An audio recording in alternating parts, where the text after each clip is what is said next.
Hello नमस्कार good morning सुप्रभात मेरे शेर शेरनी उत्कर्ष परिवार में आप सभी का हार्दिक स्वागत है। अपने चेहरे पर मुस्कान लेकर आओ और मेरे दोस्तों अपने अंदर उस जोश को उस जुनून को जगा लीजिए जो आपको आपके लक्ष्य तक पहुंचाने वाला है, अपनी सफलता को प्राप्त करने वाला है। बाधाएं हैं कौरव दल से, इन सब पर तुम कूच करो, अर्जुन सा योद्धा बनकर गांडीव लेकर टूट पड़ो। और मेरे दोस्तों इस बात को तो अपने दिल में बैठा लीजिए कि जब तक तोड़ेंगे नहीं तब तक तो छोड़ेंगे नहीं। अब तो करंट अफेयर्स को नागिन डांस कराना है और मेरे दोस्तों धुन भी हम बजाएंगे और हम नचवाएंगे किसको? करंट अफेयर्स को। आइए प्यारे साथियों अपने चेहरे पर मुस्कान लाइए, सभी साथियों को जोड़ लीजिए क्योंकि मुझे पूरा भरोसा है आप सभी पर कि आप सभी जमकर मेहनत करने वाले लोग हैं। तभी तो मेरे साथ में मेरे दोस्तों अपनी नींद को छोड़ करके नोटबुक पेन अपने हाथ में लेकर के मेरे बीच में उपस्थित हो चुके हैं। मेरे प्यारे दोस्तों राजूरी टीम कमेंट को चला दे एक बार। मेरे दोस्तों सभी जुड़ जाइए मेरे प्यारे साथियों, आप सभी मेरे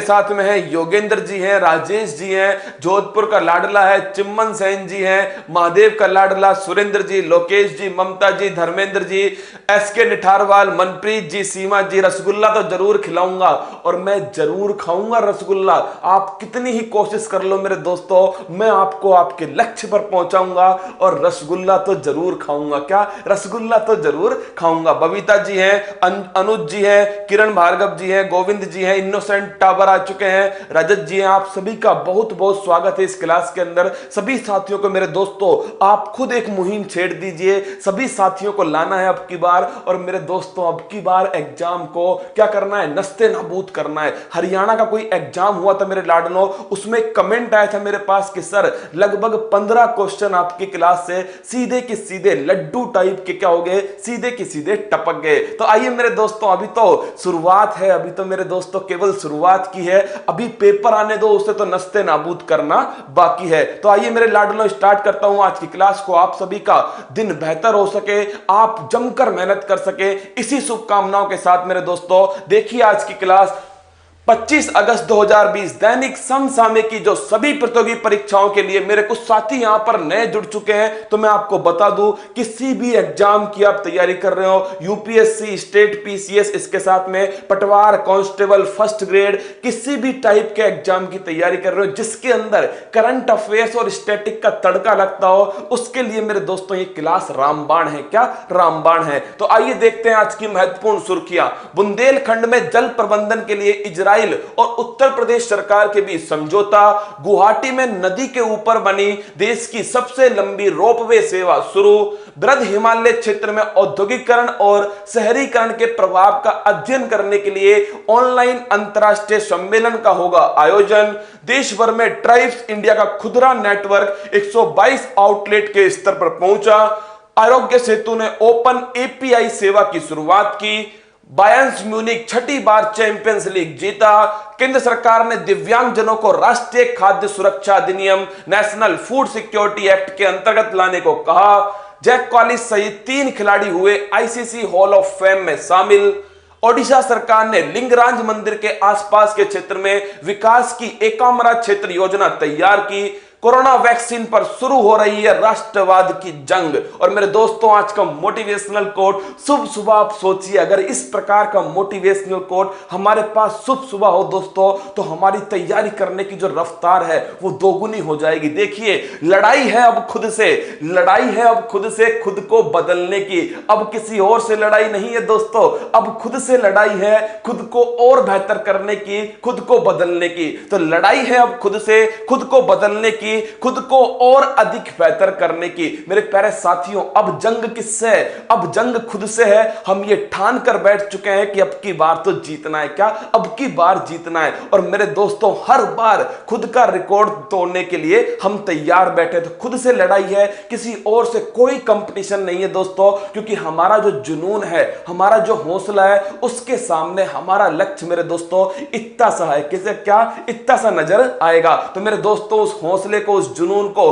उस पागलपन को जगा लीजिए जो आपको आपके लक्ष्य तक पहुंचाने के लिए एक निर्णायक भूमिका अदा करने वाला है। मेरे साथ में जुड़ चुके हैं, लखन जी है, महादेव का लाडला है, अरुण जी है, सुरेंद्र जी हैं, रंजीत जी हैं, निकिता जी हैं, सिप्रा जी हैं, अरुण जी हैं, नरेंद्र, महादेव का लाडला, थानेदार साहब, पूनम राम जी, देवीलाल जी, राजेश जी, आप सभी का बहुत बहुत स्वागत है। अपने चेहरे पर मुस्कान और खुद के अंदर उस जोश को जगा लीजिए। आइए मेरे दोस्तों, क्लास स्टार्ट करता हूं। मुझे पूरा भरोसा है आप सभी पर कि यू कैन डू इट, आप कर सकते हैं, तभी तो मेरे दोस्तों तैयारी कर रहे हैं। तो लीजिए स्टार्ट करता हूं आज की क्लास। और मेरे साथियों, जो भी मुझसे कह रहे हैं कि वर्दी वाला जुनून, वर्दी वाली क्लास, वो भी इसी के अंदर होगी, करंट अफेयर्स में। और आपको न्यूजीलैंड लेकर चलूंगा। कहां? न्यूजीलैंड लेकर चलूंगा। और आपसे वादा करता हूं आपके दांत खट्टे कर दूंगा। क्या दोस्तों? आपके दांत खट्टे कर दूंगा। इसके साथ में एक छोटा पैकेट, बड़ा धमाका आपके लिए, जिसमें से निश्चित क्वेश्चन आने वाला है। तो आइए दोस्तों, इन सभी चीजों को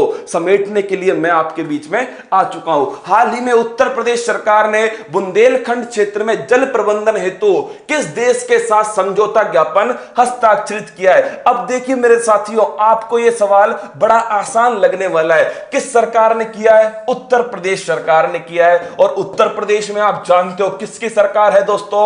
हमारे योगी जी की सरकार है। किसकी? योगी आदित्यनाथ जी की सरकार है। और आप मुझे यह बताइए मेरे दोस्तों, योगी आदित्यनाथ जी की तरह कौन सा ऐसा देश है जो हड़पने में चीन का क्या है? दादाजी है। क्या? चीन का दादाजी। वो है मेरे दोस्तों इजराइल। कौन है? इजराइल। तो किसके साथ समझौता हुआ है? तो उत्तर प्रदेश का इजराइल की सरकार के साथ में एग्रीमेंट हुआ है। क्योंकि मेरे दोस्तों, जो इजराइल है ना, ये भी एक सूखा प्रभावित क्षेत्र है। कैसा है? ये भी एक सूखा प्रभावित क्षेत्र है। लेकिन मेरे दोस्तों, इसने अपने यहां पर बड़ी बेहतर व्यवस्था कर रखी है। आप देखिएगा, इजराइल की कुछ तकनीक हमारे राजस्थान में भी बड़ी उपयोग में आती है। आपने जरूर सुना होगा माइक्रो इरिगेशन। कौन सी है? जो सूक्ष्म सिंचाई प्रणाली है, वो एक्चुअली में होती कहां की है? इजराइल की है। जो माइक्रो इरिगेशन सिस्टम है, कौन सा है? Micro irrigation system. जैसे कि फव्वारा पद्धति, आपने सुना होगा ना लाडलो। जो फव्वारा पद्धति है वो कहां की है एक्चुअली में? ये जो स्प्रिंकल जो मेथड है ना, ये एक्चुअली में मेरे दोस्तों किसका है? ये इजराइल का है, जिसको भारत के अंदर क्या होता है? उपयोग करते हैं। कुल मिलाकर के जो इजराइल है, यहां पर भी जल संकट की समस्या है। और मेरे दोस्तों, इजराइल ने उसका तोड़ निकाल लिया। अब इजराइल के साथ में उत्तर प्रदेश सरकार ने क्या किया है? एक समझौता किया है। किस क्षेत्र के लिए? बुंदेलखंड क्षेत्र के लिए। किसके लिए? बुंदेलखंड। क्योंकि बुंदेलखंड जो क्षेत्र है ना, ये मेरे दोस्तों जल संकट से जूझने वाला क्षेत्र है। कैसा? जल संकट से जूझने वाला क्षेत्र है। तो जो बुंदेलखंड है मेरे लाडलो, आप सभी को पता होगा, ये वैसे तो बुंदेलखंड एक तो एमपी के अंदर भी है, एमपी और उत्तर प्रदेश की सीमा पर स्थित है। कौन सा? बुंदेलखंड। ये मेरे दोस्तों यहां पर जल संकट है। क्या?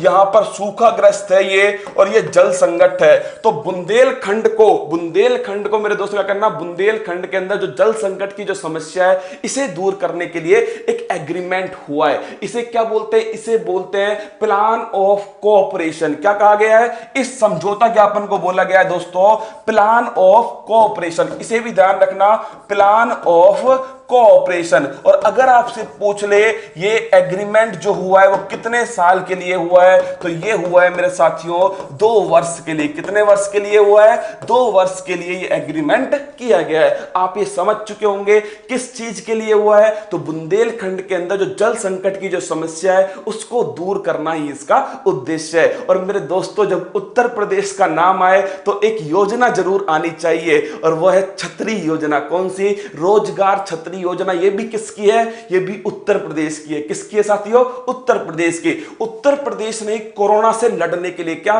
कोरोना से लड़ने के लिए एक टीम का गठन किया था। उस टीम का नाम क्या है? उसका नाम है टीम 11। क्या नाम है लाडलो? टीम 11। और इस टीम 11 के कप्तान कौन थे? हमारे योगी आदित्यनाथ। कौन थे? योगी आदित्यनाथ जी टीम 11 के कप्तान थे। उत्तर प्रदेश की राजधानी नवाबों की नगरी लखनऊ। क्या है दोस्तों? नवाबों की जो नगरी है लखनऊ, वो है उत्तर प्रदेश की राजधानी। किस नदी के किनारे है? ये गोमती नदी के किनारे। किसके साथियों? गोमती नदी के किनारे है लखनऊ। और आप ये भी जानते हो जो आनंदीबेन पटेल है वो कहां की? उत्तर प्रदेश की गवर्नर है। साथ में मध्य प्रदेश की भी कौन है? आनंदीबेन पटेल। किसके स्थान पर? लालजी टंडन साहब, लखनवी नेता का निधन हुआ था, उनके स्थान पर आए थे। अब करते हैं पोस्टमार्टम इजराइल का। तो मेरे साथियों जल्दी से बता दीजिए, ये जो इजराइल है, इस इजराइल के बारे में अभी हाल ही में एक समझौता हुआ है जिसका नाम है असम अकॉर्ड। मेरे दोस्तों अभी समझौता हुआ है जिसका नाम क्या है? Abraham accord. और आप बताइए मुझे, ये जो अब्राहम अकॉर्ड है ये किस किस के बीच में हुआ है? ये हुआ है इजराइल और यूएई, संयुक्त अरब अमीरात। दोनों एक दूसरे के मेरे दोस्तों जानी दुश्मन, खून के प्यासे थे। ट्रंप चच्चा ने क्या करा दिया? दोनों के बीच में एग्रीमेंट करा दिया। क्या? एग्रीमेंट करा दिया। और अभी इजराइल ने एक मिसाइल का परीक्षण किया था, वो थी एरो 2 मिसाइल। क्या नाम था? Arrow 2 missile. तो मेरे साथियों ये सारी जानकारी, अब आप सोचिए अगर पेपर में ये क्वेश्चन आ गया तो मेरे दोस्तों आप तो इसको नानी याद दिला दोगे। क्या? नानी याद दिला दोगे। मतलब पूछ के तो देख एक बार, हम भी तैयार हैं। हमारी ब्रह्मोस मिसाइल, क्या? ब्रह्मोस मिसाइल आते ही दाग देना। क्या? आते ही दाग देना। दोस्तों बड़ा बेहतरीन क्वेश्चन है, बड़ा इंपॉर्टेंट क्वेश्चन है, याद रखना, कुछ भी पूछ सकता है। इजराइल ने कौन सी मिसाइल का परीक्षण किया? एरो 2 मिसाइल का किया। अब्राहम अकॉर्ड किस किस के बीच में हुआ? तो इजराइल और यूनाइटेड अरब अमीरात जो है उसके बीच में हुआ। अगला क्वेश्चन, टीम 11 का गठन, ये उत्तर प्रदेश का है। छतरी योजना, ये भी उत्तर प्रदेश की है। तो सारे सवाल मैंने आपको समझा दिए। अब देख लीजिए मेरे साथियों, अगर मैं आपको बताऊं ये एरिया है बुंदेलखंड, किसका है? ये उत्तर प्रदेश है और ये मध्य प्रदेश है। उत्तर प्रदेश के अंदर एक नेशनल पार्क है जिसका नाम है दुधवा नेशनल पार्क। कौन सा है? Dudhwa national park. और मध्य प्रदेश में दोस्तों पन्ना और कान्हा नेशनल पार्क। कौन सा है? पन्ना और कान्हा नेशनल पार्क। मध्य प्रदेश, इसको बोलते हैं टाइगर स्टेट। क्या बोलते हैं? टाइगर स्टेट भी कहते हैं किसको? मध्य प्रदेश को। और यही वाला मेरे दोस्तों हिस्सा जो है यह है बुंदेलखंड। किसका हिस्सा है? यह हिस्सा है बुंदेलखंड का। अगला क्वेश्चन आपके सामने, और वो क्या है दोस्तों? हाल ही में किस राज्य में देश का नदी के ऊपर बना सबसे लंबा रोपवे शुरू किया गया है? ये लीजिए मेरे दोस्तों क्वेश्चन नंबर 2, सीधा आपके पेपर में छपने लायक क्वेश्चन है। क्या? सीधा आपके पेपर में छपने लायक क्वेश्चन है, क्वेश्चन नंबर 2। अब बताइए मुझे किस राज्य में देश का नदी के ऊपर बना सबसे लंबा रोपवे शुरू किया है? तो मेरे दोस्तों ये ध्यान रखना, असम के अंदर। किसके अंदर हुआ है? असम के अंदर हुआ है। और आप बता दीजिए अगर असम के अंदर हुआ है तो किस नदी के ऊपर हुआ होगा? वो नदी है ब्रह्मपुत्रा नदी। कौन सी है? तो असम के अंदर हुआ है। तो मेरे दोस्तों आप सभी समझ चुके हैं कौन सी नदी है? ये ब्रह्मपुत्रा नदी के ऊपर रोपवे। रोपवे जानते हो ना आप? रोपवे का मतलब दोस्तों ये रस्सी वाला जो हिस्सा होता है ना, रोप का मतलब होता है रस्सी। तो रस्सी के द्वारा क्या करते हैं? जो रस्सी है मेरे दोस्तों इसके द्वारा क्या करते हैं? इसके द्वारा एक स्थान से दूसरे स्थान पर जाया जाता है। इसके नीचे जो नदी बह रही है लाडलों, उस नदी का नाम क्या है? उस नदी का नाम है ब्रह्मपुत्रा नदी। क्या नाम है? ये नदी जो बह रही है इसका नाम है ब्रह्मपुत्रा नदी। आइए देखिए मेरे साथ में, ये वाला जो रोपवे है ये आपको दिख रहा है, ये रोपवे मेरे दोस्तों, इसके नीचे ये जो नदी है इसका नाम है ब्रह्मपुत्रा नदी। अब आप कहोगे कि सर जरूरत ही क्यों पड़ गई? तो मेरे दोस्तों आप जानते हो ये जो वर्तमान का जो कौन सा समय, मानसून का समय, इसमें ब्रह्मपुत्रा नदी का जल स्तर बढ़ता है और मेरे साथियों जो आवाजाही होती है वो रुक जाती है। वो नहीं रुके, कहां पर? गुवाहाटी के अंदर। कहां पर मेरे लाडलों? गुवाहाटी के अंदर वो नहीं रुके। इसीलिए मेरे दोस्तों स्टार्ट किया गया क्या? ये रोपवे वाला सिस्टम स्टार्ट किया है। और आपको ध्यान रखना है 2 किलोमीटर लंबा है। क्या? 2 किलोमीटर लंबा है और इसे पार करने में 7 मिनट लगेंगे। क्या मेरे साथियों? इसे पार करने में 7 मिनट लग जाएंगी। तो 2 किलोमीटर लंबा है और इसे पार करने में 7 मिनट का टाइम लगने वाला है। मेरे सभी साथियों को आप सभी जोड़ लेंगे, मुझे पूरा भरोसा है दोस्तों। आप एक बार बार शेयर कर दीजिए। और आज 16 का जो आंकड़ा है वो तो हमें पार करना है दोस्तों, फूल पत्ती लगाकर। क्या? फूल पत्ती लगाकर। तो 2 किलोमीटर, ये ध्यान रखना है आपको, 2 किलोमीटर का रोपवे है दोस्तों, और 7 मिनट में इस रोपवे को पार किया जाएगा। अब अगर आपसे पूछ ले तो ब्रह्मपुत्र नदी के ऊपर स्थित हो गया असम में, और ये कहां पर है? ये गुवाहाटी के अंदर है। ये पॉइंट भी ध्यान रखना मेरे दोस्तों, ये रोपवे कहां बनाया गया है? गुवाहाटी के अंदर। और जो असम है इसके मुख्यमंत्री कौन है? इसके मुख्यमंत्री हैं सर्बानंद सोनोवाल। कौन है? सर्बानंद सोनोवाल। और एक आसान सा क्वेश्चन है दोस्तों, असम का जो हाई कोर्ट है, असम का हाई कोर्ट और असम की राजधानी दोनों मेरे दोस्तों अलग अलग है। इस बात को ध्यान रखना। असम की जो राजधानी है वो तो दिसपुर है। क्या है साथियों? दिसपुर है। लेकिन असम का जो हाई कोर्ट है वो कहां पर स्थित है? ये गुवाहाटी के अंदर स्थित है। कहां पर? गुवाहाटी के अंदर। और आप एक बात और जानते होंगे, असम के अंदर 2 नेशनल पार्क, एक काजीरंगा और एक मानस। कौन सा?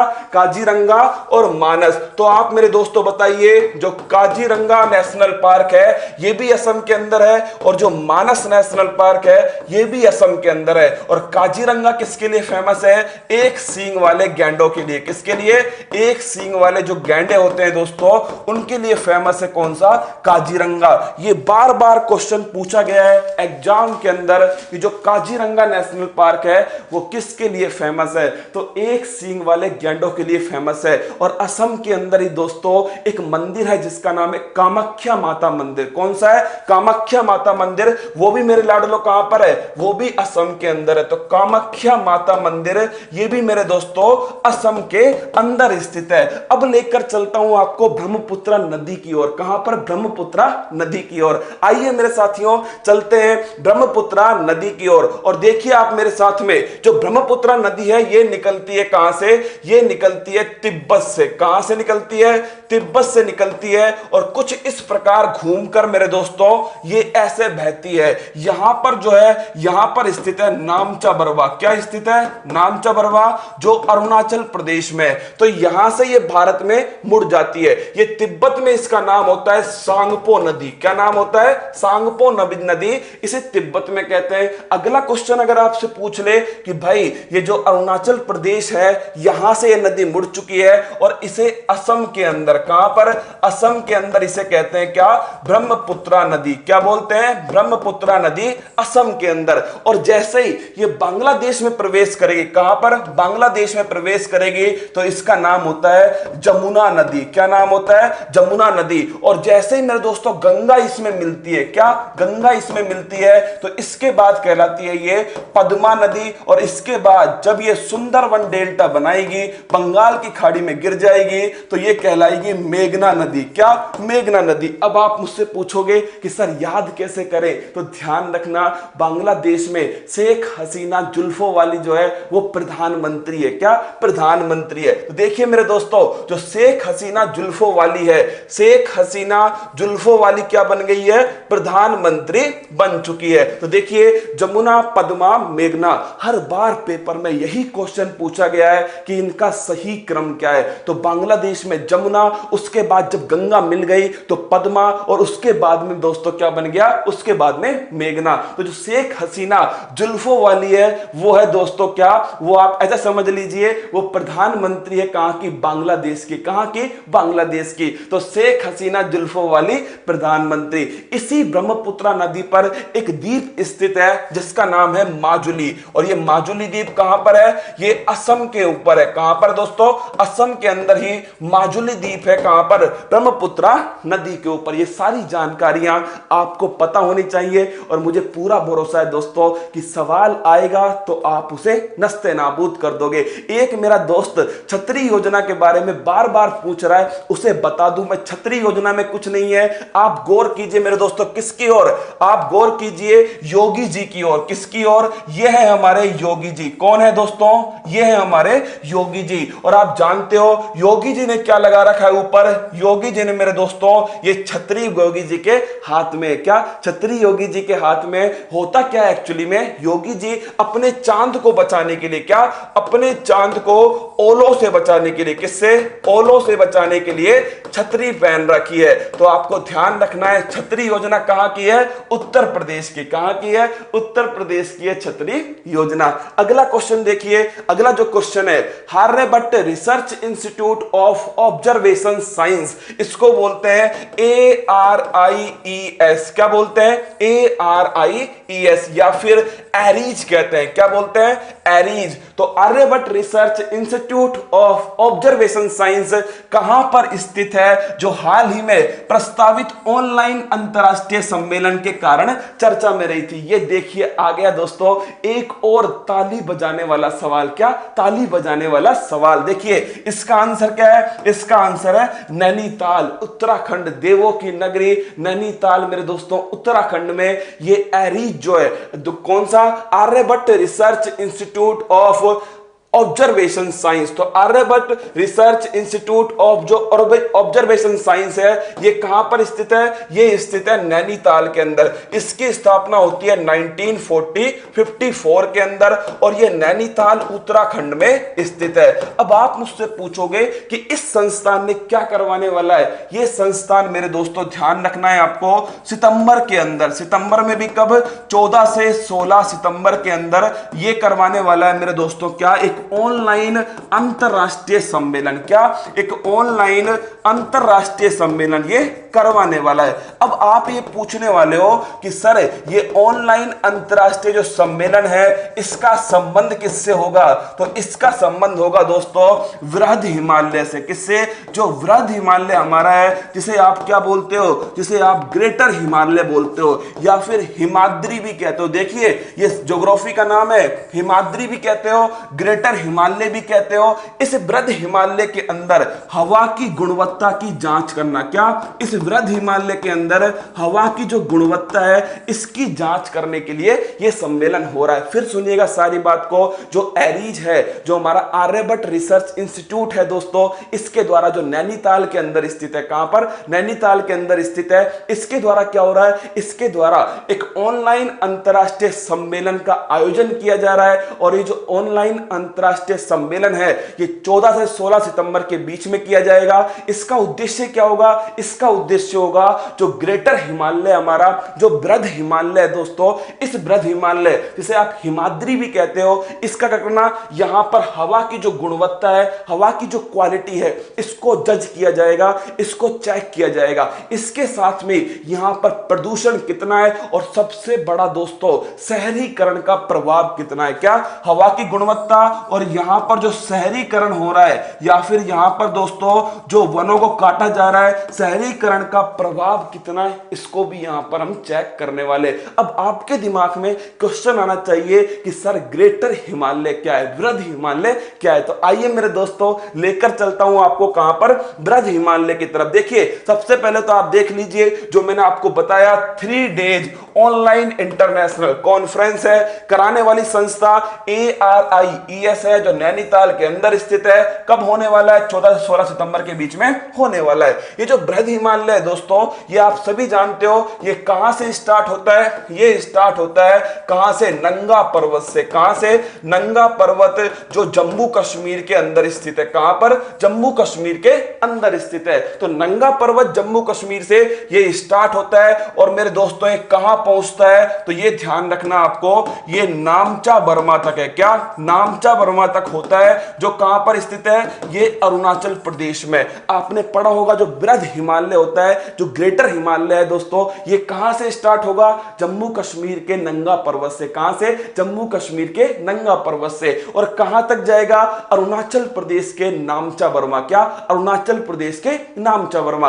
अगला क्वेश्चन दोस्तों, इसी के अंदर जितनी भी आपने चोटियां पढ़ी है ऊंची ऊंची, वो सब के सब मेरे दोस्तों यहां पर स्थित है। जैसे कि माउंट एवरेस्ट, एवरेस्ट। कौन सी है? Mount Everest. तो आपको ध्यान रखना है इसी के अंदर दोस्तों माउंट एवरेस्ट है, जिसकी ऊंचाई आप सभी को पता है 8,848 मीटर है। इसी के अंदर दोस्तों कंचनजंगा स्थित है। कौन सी? जो कंचनजंगा है जो सिक्किम के अंदर है। कहां पर है? सिक्किम के अंदर है। ये भी मेरे दोस्तों इसी के अंदर है। एक आपसे छोटा सवाल पूछता हूं, छोटा है लेकिन बड़ा महत्वपूर्ण है। बताइए मेरे दोस्तों, जो हिमालय है, इस हिमालय की भारत में सबसे ऊंची चोटी कौन सी है? फिर सुन लीजिएगा सवाल, हिमालय की भारत में सबसे ऊंची चोटी कौन सी है? इस सवाल का आपको जवाब देना है। और आपसे मैं कह रहा हूं 50% स्टूडेंट इसका गलत जवाब देंगे कि हिमालय की भारत में सबसे ऊंची चोटी कौन सी है। और अगर मजा आए ना दोस्तों तो सभी दोस्तों को जोड़िए। ये आपके ऊपर मैं दायित्व छोड़ रहा हूं। क्या? आपके ऊपर छोड़ रहा हूं। आगे बढ़िए दोस्तों, अगला क्वेश्चन क्या है? तो अगला क्वेश्चन आपके सामने बता चुका हूं, एरीज के बारे में, Aryabhatta research institute of observation science के बारे में बता दिया है मैंने आपको। इसके बाद में देखिए मेरे दोस्तों, अगला जो क्वेश्चन है आपके सामने, हाल ही में देखिए K2 अधिकांश का 90% का आंसर आ रहा है K2। क्या आ रहा है? K2 आ रहा है। K2 गलत आंसर है। क्या दोस्तों? K2 गलत आंसर, क्योंकि K2 जो है वो हिमालय में नहीं है। क्या? K2 हिमालय में नहीं है। इस बात को समझिएगा दोस्तों, जो K2 है ये ट्रांस हिमालय के अंदर है। कहां पर है? ट्रांस हिमालय के अंदर है। और आपका क्या होगा दोस्तों? सवाल गलत हो जाएगा। क्या? सवाल गलत हो जाएगा क्योंकि आपने सवाल ढंग से नहीं सुना। भारत में हिमालय की सबसे ऊंची चोटी, तो मेरे दोस्तों हिमालय का पार्ट ही नहीं है। क्या? ट्रांस हिमालय हिमालय का पार्ट नहीं है। तो ये ट्रांस हिमालय जो होता है ये हिमालय का भाग नहीं होता मेरे साथियों। इसलिए ध्यान रखना है, जो K2 है ये भारत की सबसे ऊंची चोटी है। भारत की सबसे ऊंची चोटी तो K2 है, लेकिन भारत में हिमालय की सबसे ऊंची चोटी वो है कंचनजंगा। क्या? कंचनजंगा। देखिए बड़ा खूबसूरत सवाल निकल के आ चुका है। भारत की सबसे ऊंची चोटी वो है, वो दोस्तों वो है K2। क्या है? वो है K2। लेकिन भारत में हिमालय की सबसे ऊंची चोटी वो है कंचनजंगा। क्या? कंचनजंगा। मैं फिर कह रहा हूं, इधर उधर मत भटको दोस्तों, एक जगह जमकर पढ़ लो, निश्चित सफलता मिल जाएगी। क्या? निश्चित सफलता मिल जाएगी। अगला क्वेश्चन देखिए, हाल ही में 122वां ट्राइब्स इंडिया आउटलेट खोला गया है। इस आउटलेट के संबंध में सत्य कथन है। पहली बात तो ये आमलेट नहीं है। क्या? ये आमलेट नहीं है दोस्तों, आउटलेट है। क्या? आउटलेट। और ये आउटलेट क्या होता है? ऐसा समझ लीजिए, जो जनजातियां हैं हमारी, जो आदिवासी है, उनके सामानों को बेचने के लिए एक शोरूम है। क्या? एक शोरूम है। तो ये जो ट्राइब्स इंडिया आउटलेट है दोस्तों 122वें नंबर का, ये कहां पर खोला गया है? मुंबई के अंदर। कहां पर?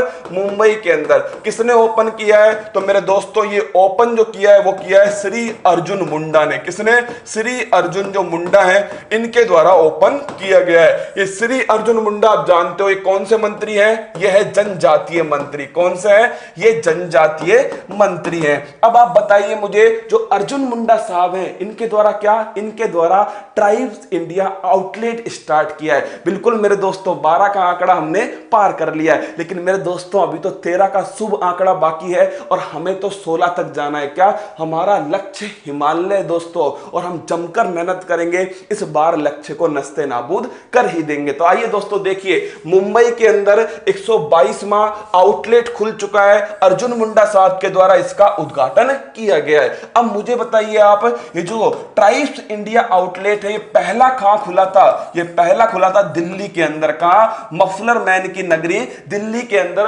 पहला आउटलेट खुला था। अगला क्वेश्चन दोस्तों, इसका उद्देश्य क्या है? तो ध्यान रखना, जो हमारे आदिवासी होते हैं, जो जनजातियां होती है दोस्तों, इन आदिवासियों को आर्थिक रूप से मजबूत करना है। क्या करना है? आर्थिक रूप से इन्हें मजबूत करना है। अब आप मुझसे पूछोगे कि सर आर्थिक रूप से मजबूत कैसे होंगे? जब तक मेरे दोस्तों इनका जो माल है, इनका माल मेरे दोस्तों जब तक बिकेगा नहीं तब तक कैसे ये आर्थिक रूप से मजबूत होंगे? तो मेरे साथियों, जो आदिवासी है इनके द्वारा जो भी उत्पाद बनाया जाए, उस उत्पाद को, फिर सुनिएगा, आदिवासियों के द्वारा जो निर्मित उत्पाद है उस उत्पाद को बेचने के लिए, क्या? उस उत्पाद को बेचने के लिए क्या बनाए जाते हैं? ये आउटलेट बनाए जाते हैं। ध्यान रखना, उस उत्पाद को बेचने के लिए आउटलेट बनाए जाते हैं। तो आप समझ चुके होंगे आदिवासियों आदिवासियों के जो उत्पाद हैं इसे बेचने के लिए आउटलेट बनाए जाएंगे। और ये भी ध्यान रखना मेरे लाडलों आप सभी कि जो आउटलेट हैं ये बनाने की जिम्मेदारी ट्राइफेड की है। किसकी है? ये बनाने की जो जिम्मेदारी है वो है ट्राइफेड। किसकी है? ट्राइफेड। तो ध्यान रखना ट्राइफेड जो है इतना समझ लो, ट्राइबल फेडरेशन। क्या? Tribal federation. और मेरे दोस्तों जो भी आदिवासी के उत्पाद होंगे उनको बेचने की जिम्मेदारी ट्राइफेड की होगी। इसकी स्थापना, ट्राइफेड की स्थापना 1987 में कब होती है? 1987 में होती है। और इसका जो मुख्यालय है वो दिल्ली के अंदर स्थित है। कहां पर? दिल्ली के अंदर स्थित है। अरे जय माता दी, ऑप्शन नंबर डी। मैं जब भी तो सोचूं ये जय माता दी आ क्यों रहा है लड़ लो, तो ऑप्शन नंबर डी जय माता दी बिल्कुल सही। तुक्का एक्सपर्टों का आंसर बिल्कुल सही है। तुम्हारे लिए क्लैपिंग, क्या तुम्हारे लिए क्लैपिंग बजनी चाहिए। और अभी ये जो स्कूल में जो होता था ना दोस्तों बारिश के मौसम में हमारे साथ में, वो भी मैं आपको बताने वाला हूं, पुरानी यादें आपकी ताजा करने वाला हूं। देखिए यह आउटलेट मुंबई में खोला गया है, बिल्कुल सही है दोस्तों। इस आउटलेट में जनजातियों के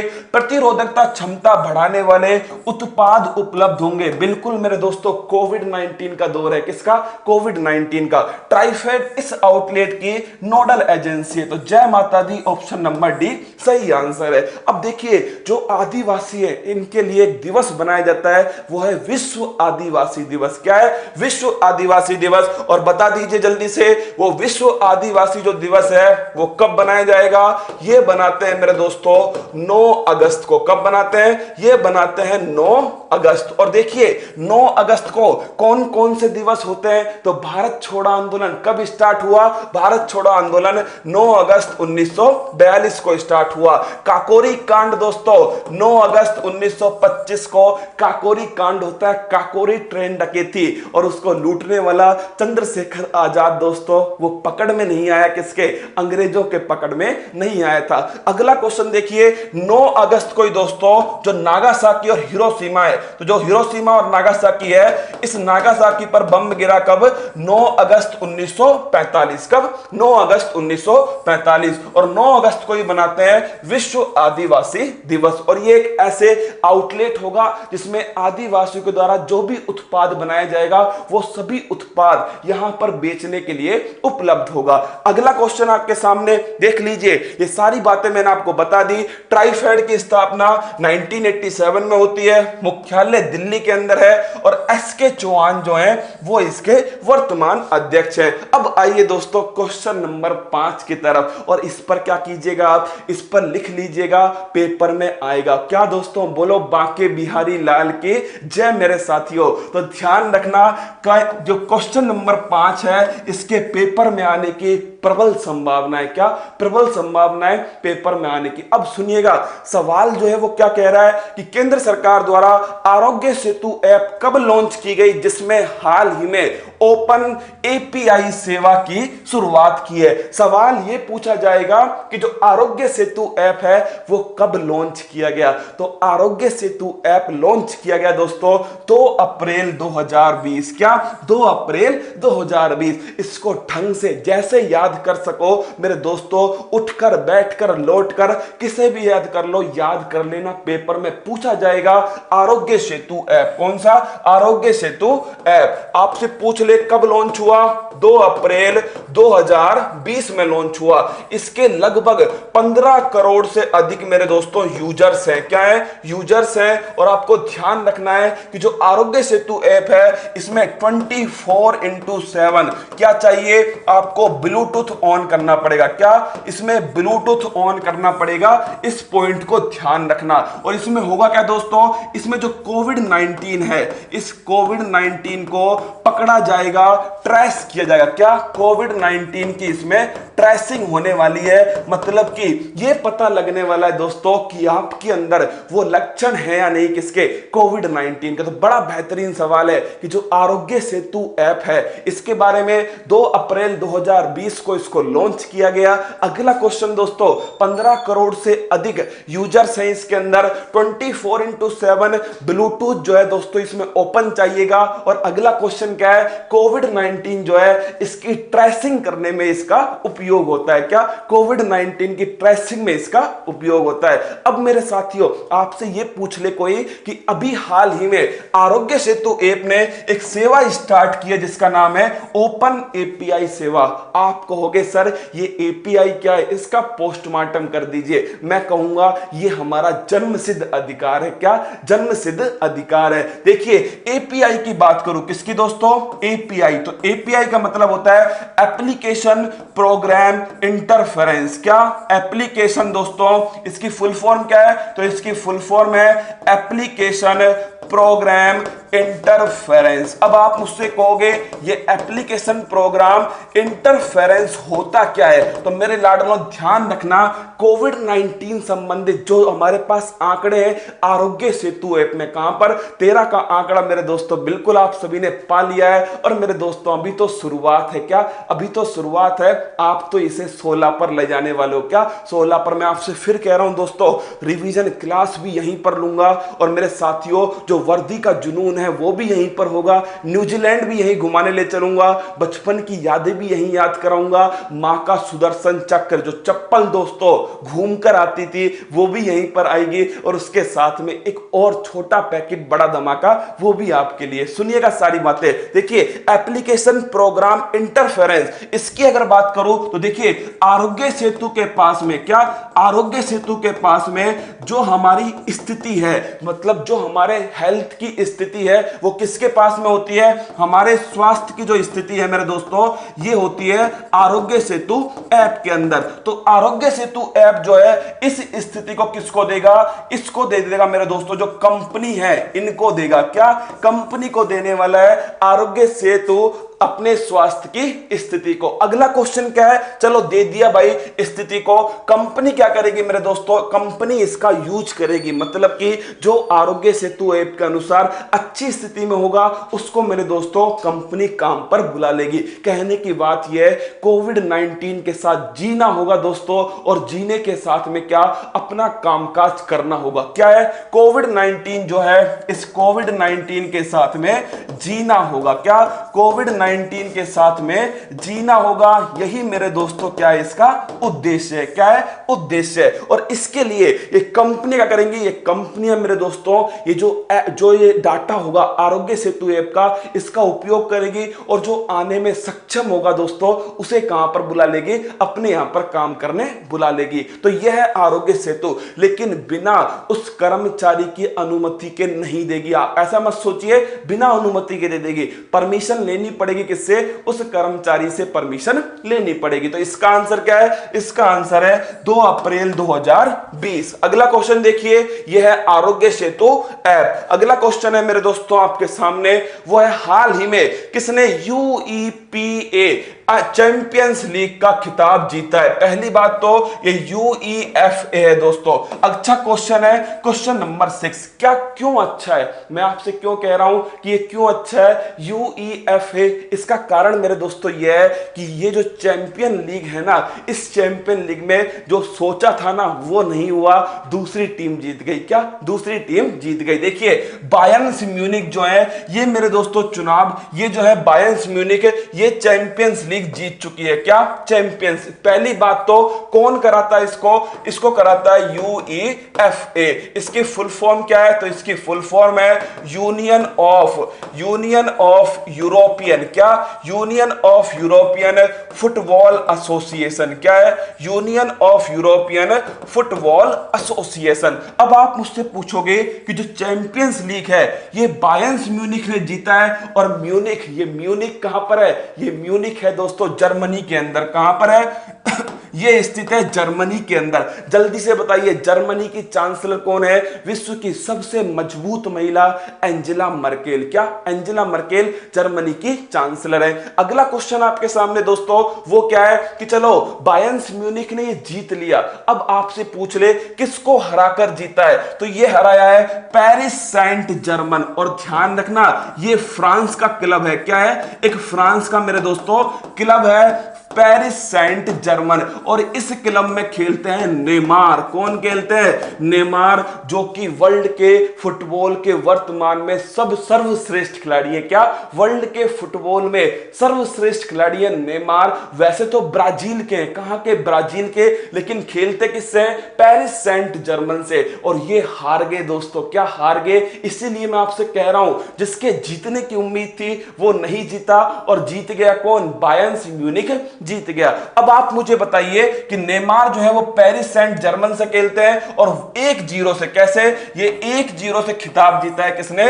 बायर्न म्यूनिख ने। और इस चैंपियंस लीग में एक भी मैच नहीं आ रहा किसने? बायर्न म्यूनिख ने। सबका सुपड़ा साफ कर दिया। क्या? सबका सुपड़ा साफ कर दिया। जैसे अरविंद केजरीवाल ने दोस्तों दिल्ली में कर दिया था ना, सबका सुपड़ा साफ। और कांग्रेस को क्या मिला था? आर्यभट्ट का 0। क्या? आर्यभट्ट का 0। ऐसे ही मेरे लाडलो सबका सुपड़ा साफ किया है। और ध्यान रखना है आपको, एक भी मैच नहीं हारा। क्या?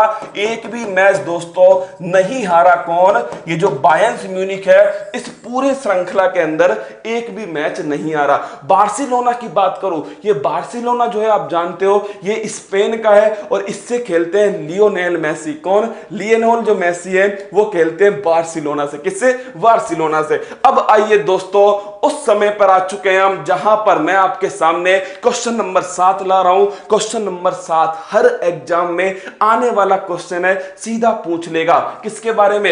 ये राष्ट्रीय खाद्य सुरक्षा जो अधिनियम है, जिसे हम बोलते हैं नेशनल फूड सिक्योरिटी एक्ट। क्या? National food security act. देखिए, बताने को तो दोस्तों मैं आपको इतनी सारी जानकारी दे दूं, लेकिन अगर आप याद ही नहीं कर पाएंगे तो उस जानकारी का क्या औचित्य रहने वाला है। जितनी मैं आपको दे रहा हूं ना, उतनी जानकारी लेती जाइए। और कोई भी मेरे दोस्तों चाय का जो फोटो है कोई भी नहीं भेजेगा, क्योंकि मैं आज आपके दांत खट्टे करने वाला हूं। क्या?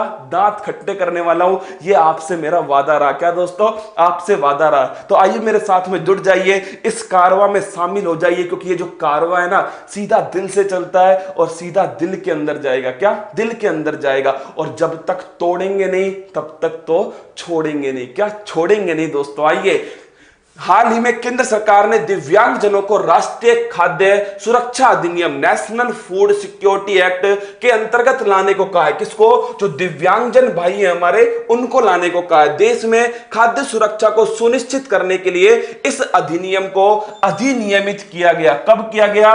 2013 के अंदर का ऑप्शन नंबर 3 2013 के अंदर किया गया। पहला क्वेश्चन जो नेशनल फूड सिक्योरिटी एक्ट है दोस्तों, इसके अंदर क्या होगा? इसके अंदर सब्सिडी युक्त खाद्यान्न। क्या? सब्सिडी युक्त जो खाद्यान्न है वो उपलब्ध कराया जाएगा। अगला क्वेश्चन आपसे पूछ ले कि चलो सही है, सब्सिडी युक्त खाद्यान्न इसमें उपलब्ध होगा, मतलब लगभग 5 किलो के आसपास दोस्तों जो खाद्यान्न है, जो अनाज है सब्सिडी युक्त, वो इसके अंदर उपलब्ध होने वाला है। अब आपसे पूछे कि जो नेशनल फूड सिक्योरिटी एक्ट है, इसमें किसको शामिल करने को? दिव्यांगजन है हमारे, जो मेरे दोस्तों कौन है?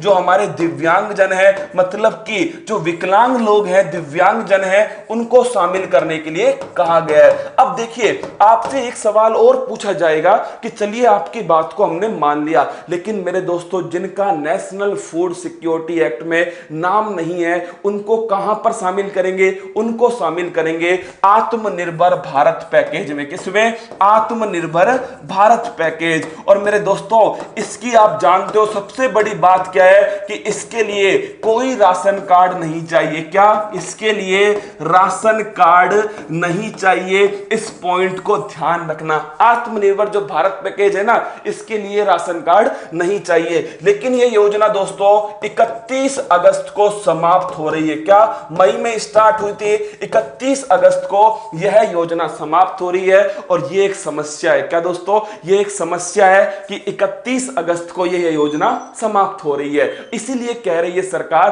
कि जल्दी जल्दी कीजिए और दिव्यांगजन जो भाई हैं हमारे, उनको शामिल कर लीजिए। क्या? शामिल कर लीजिए। कहां पर? या तो इसमें कर लीजिए, अगर इसमें नहीं आ रहे तो दोस्तों किसमें? इस आत्मनिर्भर जो भारत पैकेज है, इसमें शामिल कर लीजिए। तो 31 अगस्त को यह योजना दोस्तों समाप्त हो रही है। कौन सी? ये आत्मनिर्भर भारत पैकेज योजना। कोविड-19 के दौर में यह योजना लाई गई थी। तो सारे पॉइंट आप ध्यान रखना। सबसे बड़ा पॉइंट है कि इसका अधिनियम कौन सा है, तो इसका एक्ट है 2013। कौन सा है? अधिनियम है दोस्तों 2013। अब आइए मेरे दोस्तों, मैं आपको लेकर चलूं उस पॉइंट की ओर जहां पर आपके बचपन की यादें, क्या आपके बचपन की यादें दोस्तों ताजा करने वाला हूं। देखिए, जब बचपन में हम स्कूल जाते थे ना, 3 ऐसी चीजें थी जो हर किसी के साथ होती थी। क्या? हर किसी के साथ। एक तो मेरे दोस्तों, जब बारिश होती थी ना, तब हम सोच लेते थे कि आज तो स्कूल नहीं जाना, लेकिन स्कूल के टाइमिंग से जस्ट पहले बारिश रुकती थी। क्या दोस्तों? हर किसी के साथ होता था कि स्कूल के टाइमिंग से जस्ट पहले बारिश रुक जाती थी और फिर मम्मी हमें दोस्तों बेलन चकला चप्पल लेकर के भगाती थी। क्या? बेलन चकला चप्पल लेकर के भगाती थी। दूसरी मेरे दोस्तों जो सबसे बड़ी बात थी वो थी होमवर्क नहीं करना। क्या? होमवर्क नहीं करना। तो हम हमारे दोस्त से पूछते थे कि तूने होमवर्क किया क्या? वो कहता नहीं किया, तो इतनी राहत की सांस मिलती थी कि अब तो दोनों साथ साथ बाहर जाएंगे। क्या दोस्तों? मतलब कि चल सही है, फिर तो साथ साथ क्या करेंगे? साथ साथ बाहर जाएंगे। और अगला मेरे दोस्तों, वो तो एकदम बड़ी सत्य बात है जो आपके सामने। देखिएगा, स्कूल लाइफ का सबसे बड़ा झूठ, सर होमवर्क तो कर लिया था लेकिन कॉपी घर पर रह गई। क्या दोस्तों? होमवर्क तो कर लिया था लेकिन क्या? लेकिन कॉपी जो है दोस्तों वो घर पर रह गई। क्या? घर पर रह गई। और अगर गलती से घर पर भेज दे दोस्तों कॉफी लेने, तो टाइम टाइम फिस। क्या?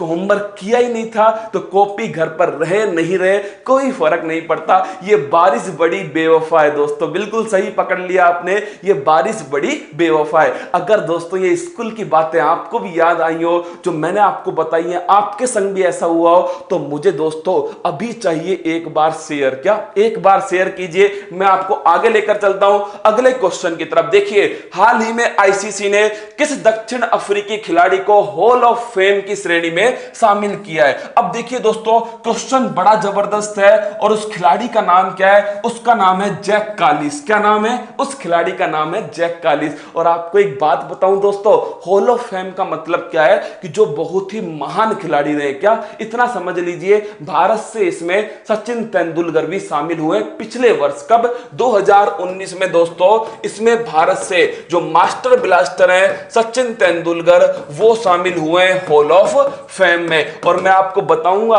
हॉल ऑफ फेम में मेरे दोस्तों उनकी कौन सी तस्वीर लगाई गई है, आपका दिल गार्डन गार्डन हो जाएगा उस तस्वीर को देखकर। अब देखिए, हॉल ऑफ फेम की बात करूं दोस्तों तो इसमें 3 लोग शामिल किए गए। कितने? 3 लोग हैं। पहला शामिल किया गया किसको? जैक कालिस। किसको?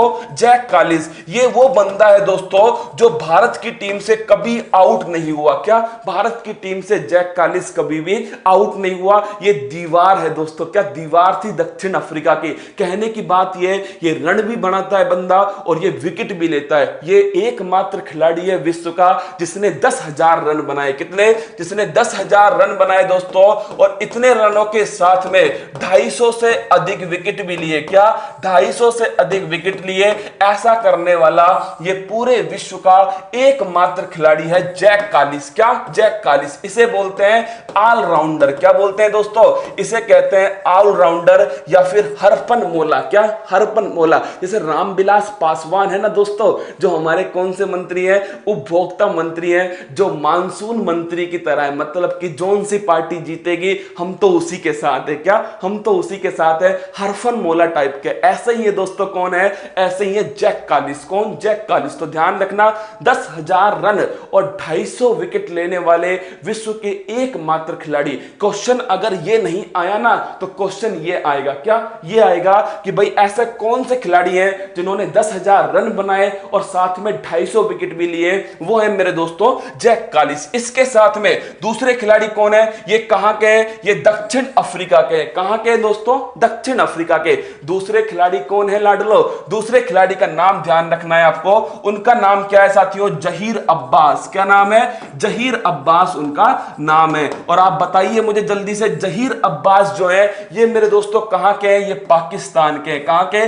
पाकिस्तान के हैं जहीर अब्बास। अगला दोस्तों एक नाम और है, वो है महिला। कौन है? वो महिला है जो आपके सामने मैं फोटो दिखा रहा हूं। देखिए, ये दोस्तों कौन है? जैक कालिस है जो हॉल ऑफ फेम में आए। ये है जहीर अब्बास जो पाकिस्तान के, और लीसा स्टॉलकर। क्या नाम है दोस्तों?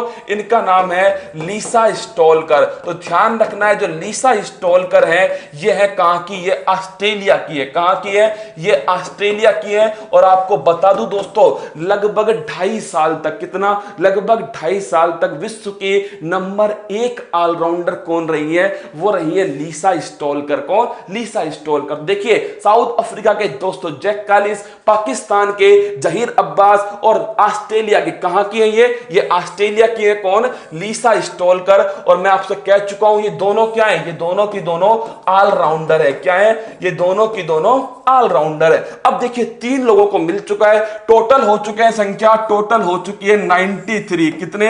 अगर आपसे पूछ ले कि भाई हॉल ऑफ फेम के अंदर वर्तमान में कितनी संख्या है, तो टोटल है 93। कितनी? 93 हो चुकी है। अब आपके दिमाग में क्वेश्चन आना चाहिए कि सर भारत की तरफ से कौन है? क्या भारत की तरफ से कौन है? देखिए मेरे दोस्तों, 15 का आंकड़ा बता दीजिए मुझे कितना कम बचा है 15 का आंकड़ा, और जितना कम बचा हो ना सभी साथियों को पहुंचा दो। क्या?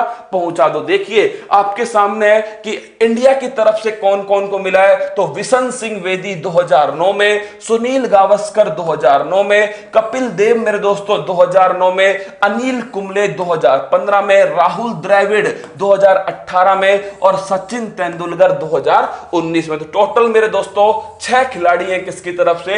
इंडिया की तरफ से इन 93 के अंदर। क्या? तो टोटल 93 है ना, उसमें से 6 खिलाड़ी हैं इंडिया की तरफ से।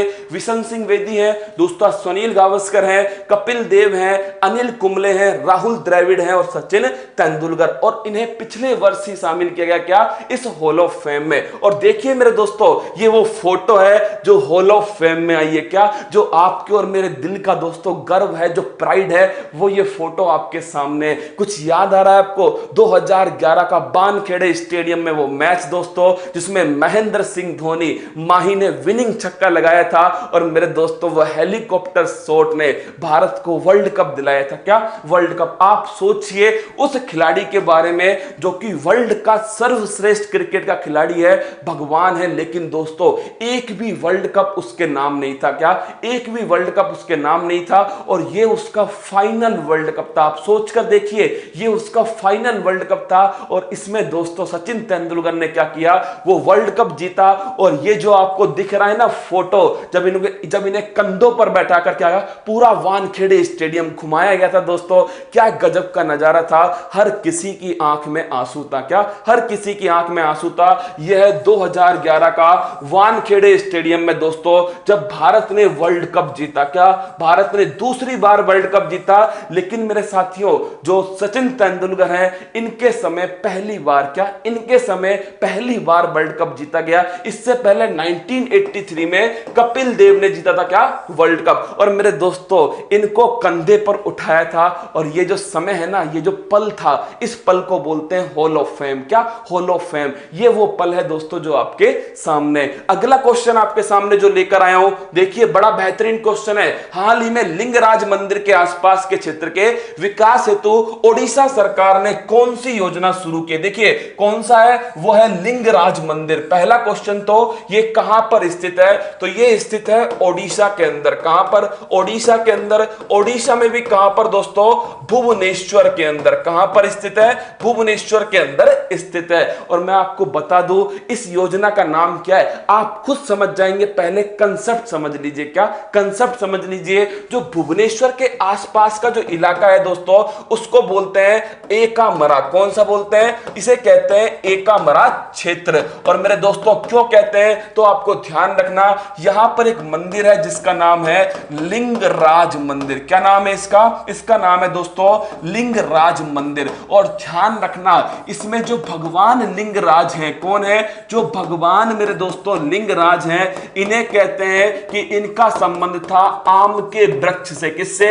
आम के वृक्ष से इनका संबंध था। और आम के वृक्ष को दोस्तों एकामरा कहते हैं। कहां पर? ओडिशा के अंदर। क्या? ओडिशा के अंदर। तो आप समझ चुके होंगे। देखिए क्या कड़ी से कड़ी जुड़ी है दोस्तों। ओडिशा में भुवनेश्वर स्थान है। इस भुवनेश्वर के अंदर एक एकामरा क्षेत्र, इसके आसपास के क्षेत्र को बोलते हैं एकामरा क्षेत्र। और मेरे दोस्तों लिंगराज मंदिर यहीं पर उपस्थित है। क्या? लिंगराज मंदिर। ये भगवान जो लिंगराज थे, इनका संबंध किससे था? आम के वृक्ष से था। इसको बोलते हैं एकामरा। क्या?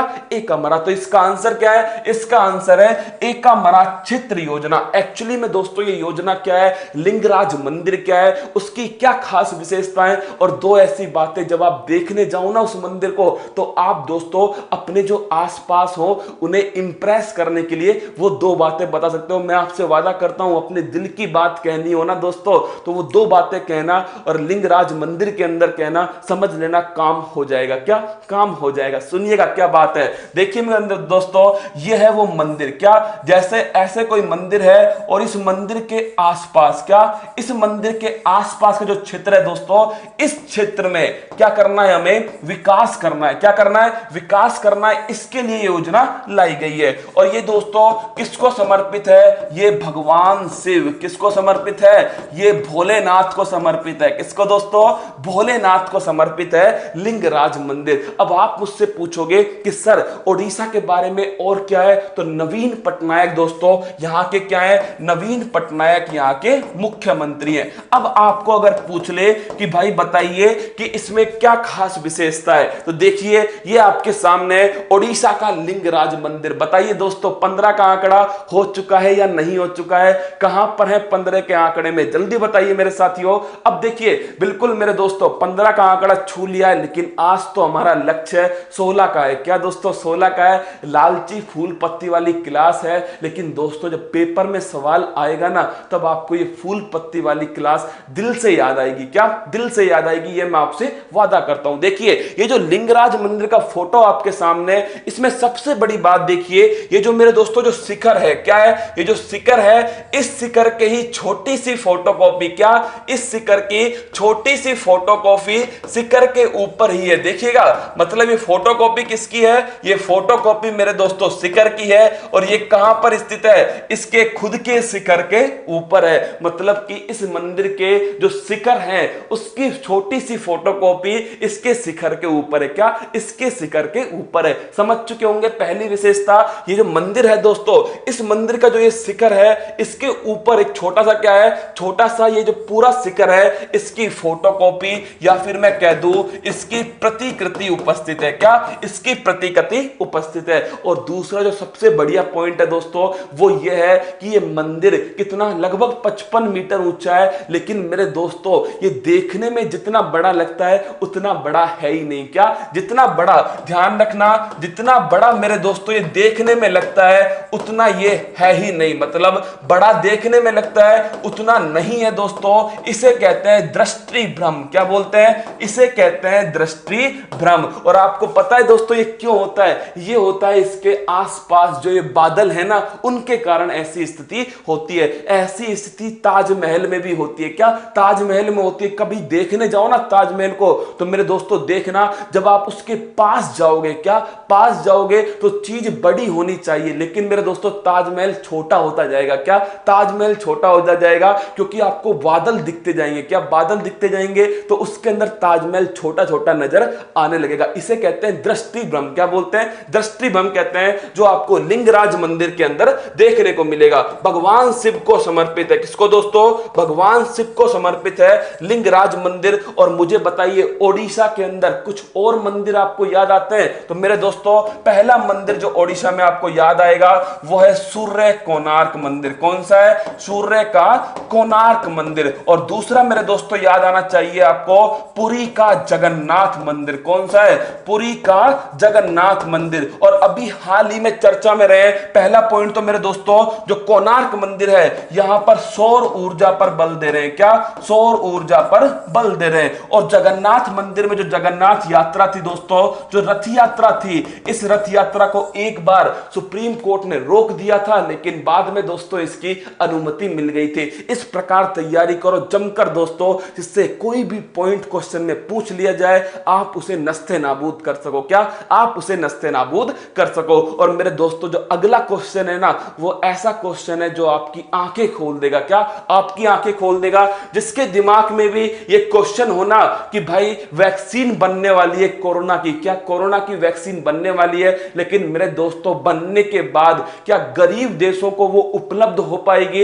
ये बड़ा क्वेश्चन है। क्या ये बहुत बड़ा क्वेश्चन है? और ये इस क्वेश्चन के द्वारा आपको समझ में आ जाएगा। देखिए क्वेश्चन नंबर 10 दोस्तों बड़ा समझने लायक क्वेश्चन है। देखिए हाल ही में वैक्सीन राष्ट्रवाद, राष्ट्रवाद, क्या वैक्सीन राष्ट्रवाद की अवधारणा चर्चा में रही है। इस अवधारणा का संबंध है मेरे दोस्तों, आपने राष्ट्रवाद तो जरूर सुना होगा। जो राष्ट्रवाद क्या होता है, मतलब एक नागरिक का अपने राष्ट्र से प्यार। जैसे कि हमारे अंदर दोस्तों क्या है, भारत माता की जो जय है हमारी, वो हमारा राष्ट्रवाद है। क्या हमारा राष्ट्रवाद, और हमें इस पर क्या है, गर्व है दोस्तों। हमारा तिरंगा हमारा राष्ट्रवाद है। तो राष्ट्रवाद का मतलब होता है जब कोई नागरिक अपने राष्ट्र से प्यार करे, वो होता है राष्ट्रवाद। अब वैक्सीन राष्ट्रवाद का मतलब क्या होता है, आप एक बात सोचिए कि कोई देश है मेरे दोस्तों, इस देश ने क्या करा, इस देश ने वैक्सीन बना दी। क्या बना दी, जैसे कि रूस ने दावा किया है वैक्सीन बनाने का, तो किसी देश ने वैक्सीन बना ली है दोस्तों, इसका निर्माण कर लिया, और उसने क्या किया, उसके बाद में निर्माण करने के बाद में इस वैक्सीन को अपने देश के नागरिकों के लिए क्या कर दिया दोस्तों, अपने देश के नागरिकों के लिए रिजर्व कर दिया। मतलब कि वो ये वैक्सीन किसी और को नहीं देगा, केवल और केवल अपने देश के नागरिकों को ही देगा। इसे कहते हैं वैक्सीन राष्ट्रवाद। क्या वैक्सीन राष्ट्रवाद। जैसे रूस ने दोस्तों जो स्पुतनिक वैक्सीन बनाई है, जैसा रूस का दावा है, अगर दोस्तों रूस क्या करे, केवल और केवल उसे रूस को ही, रूस के नागरिकों में ही उपयोग करे, इसे कहते हैं वैक्सीन राष्ट्रवाद। चलो ये पॉइंट तो दोस्तों फिर भी सही है, लेकिन हम आगे बढ़िए, आगे सुनिए मेरी बात को। एक्चुअली में हो क्या रहा है दोस्तों, जो भी कंपनी क्या बन कर रही है, जो भी कंपनी वैक्सीन बना रही है, क्या कर रही है, कोई भी कंपनी जो वैक्सीन बना रही है, एक्चुअली में क्या हो रहा है, इस कंपनी के साथ में क्या कर चुका है, समझौता हो चुका है। उसे कहते हैं प्री परचेज एग्रीमेंट। सुनिएगा, प्री परचेज एग्रीमेंट। और एक्चुअली में दोस्तों ये जो प्री परचेज एग्रीमेंट होता है, अगर आपसे पूछ ले क्या होता है, ये केवल ये है कि वैक्सीन बनने के बाद में सीधा सप्लाई क्या होगी, उन देशों को होगी जिनके साथ में ये एग्रीमेंट किया गया। क्या प्री परचेज एग्रीमेंट किया गया। मेरे दोस्तों सभी को जोड़िए मेरे साथियों, एक बार शेयर कर दो, कुछ नहीं जाने वाला, आपका फूल पत्ती वाला जो अपना परिवार है वो थोड़ा और बड़ा हो जाएगा। क्या और बड़ा होगा, आनंद अलग आएगा दोस्तों। देखिए अगर आपसे पूछ ले कि भाई प्री परचेज एग्रीमेंट क्या होता है, तो ध्यान रखना है मेरे दोस्तों, कोई कंपनी ने वैक्सीन बनाई है, इस वैक्सीन का कोई देश पहले क्या कर ले, कोई देश जैसे यूएसए कह दे कि भाई वैक्सीन बनने के बाद में ये जो वैक्सीन है वो किसको दोगे, हमें दोगे। क्या हमें दोगे, तो आप बताइए मेरे दोस्तों, ये हो गया प्री परचेज एग्रीमेंट। अब हमारी जो जनसंख्या है वो है 800 करोड़। कितनी है दोस्तों, जो विश्व है उसकी जनसंख्या है 8 अरब। कितनी, 8 अरब जनसंख्या है पूरे विश्व की। और जो गरीब देश है, अब समझना इस पॉइंट को, आप समझ जाओगे। देखिए जो गरीब देश है मेरे दोस्तों, इस गरीब देश में आप सोचकर देखिए, जब वैक्सीन जो है, इस वैक्सीन की आपूर्ति कहां पर होगी, जो पैसा देगा, पैसा कौन देगा, यूएसए देगा पैसा, यूके देगा। इन्होंने एग्रीमेंट कर लिया, क्या कंपनी के साथ में एग्रीमेंट कर लिया कि आप वैक्सीन बनाओ और सीधा हमें दे दो। क्या हमें दे दो। तो आप मुझे बताइए क्या गरीब देशों में इसकी सप्लाई हो पाएगी, तो गरीब देशों में मेरे दोस्तों इसकी सप्लाई नहीं हो पाएगी। क्या इसकी सप्लाई नहीं हो पाएगी। और जब किसी चीज की सप्लाई नहीं होगी, सोचिए अगर ये एक पेन और लेने वाले दोस्तों 10 हैं, तो मैं इस एक पेन की कितनी भी कीमत लगा दूं, क्या कितनी भी कीमत लगा दूं, तो जो सप्लाई कम होती है ना, तो अपने आप क्या होती है, कीमत बढ़ती है। क्या बढ़ती है दोस्तों, अपने आप कीमत बढ़ती है। और जब कीमत बढ़ेंगी तो गरीब देश का जो नागरिक है, जिसको सबसे पहले जरूरत थी उस वैक्सीन की, उसे वो वैक्सीन मिल ही नहीं पाएगी। यह है दोस्तों वैक्सीन राष्ट्रवाद का एक नुकसान। क्या नुकसान है ये जो मैंने आपको बताया। क्या बताया मैंने आपको, मैंने आपसे कहा कि कोई कंपनी ने कोई वैक्सीन बना दी, उस वैक्सीन का पहले ही प्री एग्रीमेंट हो गया। क्या पहले ही प्री एग्रीमेंट उस वैक्सीन का हो गया,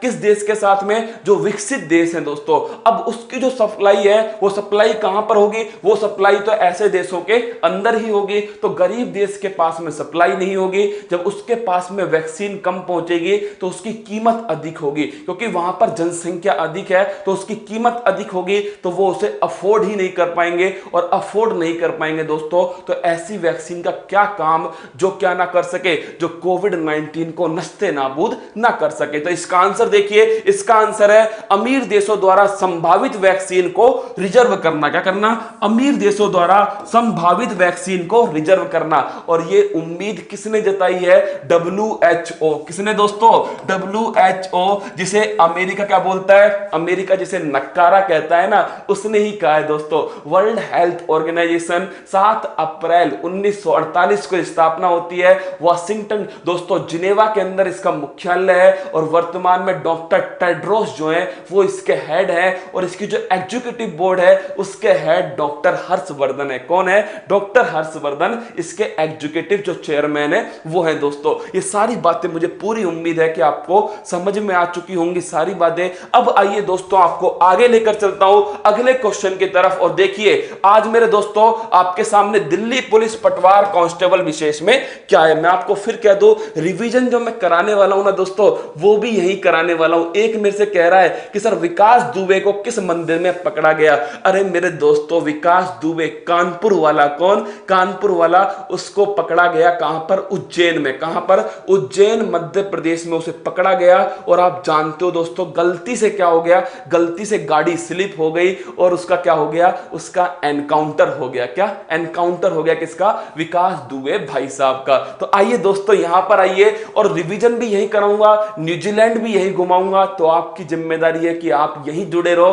पढ़ाई तुम्हारा पारा, क्या पढ़ाई तुम्हारे मोहल्ले में आ चुकी है। फूल पत्ती वाली क्लास, क्या फूल पत्ती वाली क्लास। देखिए बुंदेलखंड में जल प्रबंधन के लिए इजराइल और उत्तर प्रदेश सरकार के बीच में समझौता हुआ है। जर्मनी के फुटबॉल क्लब वायंस म्यूनिख ने 6ठी बार यूईएफए चैंपियनशिप लीग का खिताब जीत लिया है। आईसीसी हॉल ऑफ फेम 2020 विजेताओं की घोषणा हो चुकी है। साउथ अफ्रीका के दिग्गज ऑलराउंडर जैक कालिस, ऑस्ट्रेलिया महिला टीम की वर्ल्ड कप विजेता ऑलराउंडर लीसा लिस्टालेकर और पाकिस्तान के दिग्गज बल्लेबाज जहीर अब्बास को हॉल ऑफ फेम में शामिल किया गया है। तो ये सारे पॉइंट मेरे दोस्तों आपके लिए बड़े साथी हैं, बड़ा इंपॉर्टेंट क्वेश्चन है। आइए मेरे दोस्तों आपको देख रहा हूं, मतलब आकाश त्यागी जी ने कमेंट किया कि सर मेरी मम्मी भी एक क्लास देख रही है। अगर आपकी मम्मी की दोस्तों कोई उम्र बची है मतलब एग्जाम देने के लिए तो उनसे कह देना आपकी बार फोरम कर दे, वो भी नस्ते नाबूद कर देंगे। क्या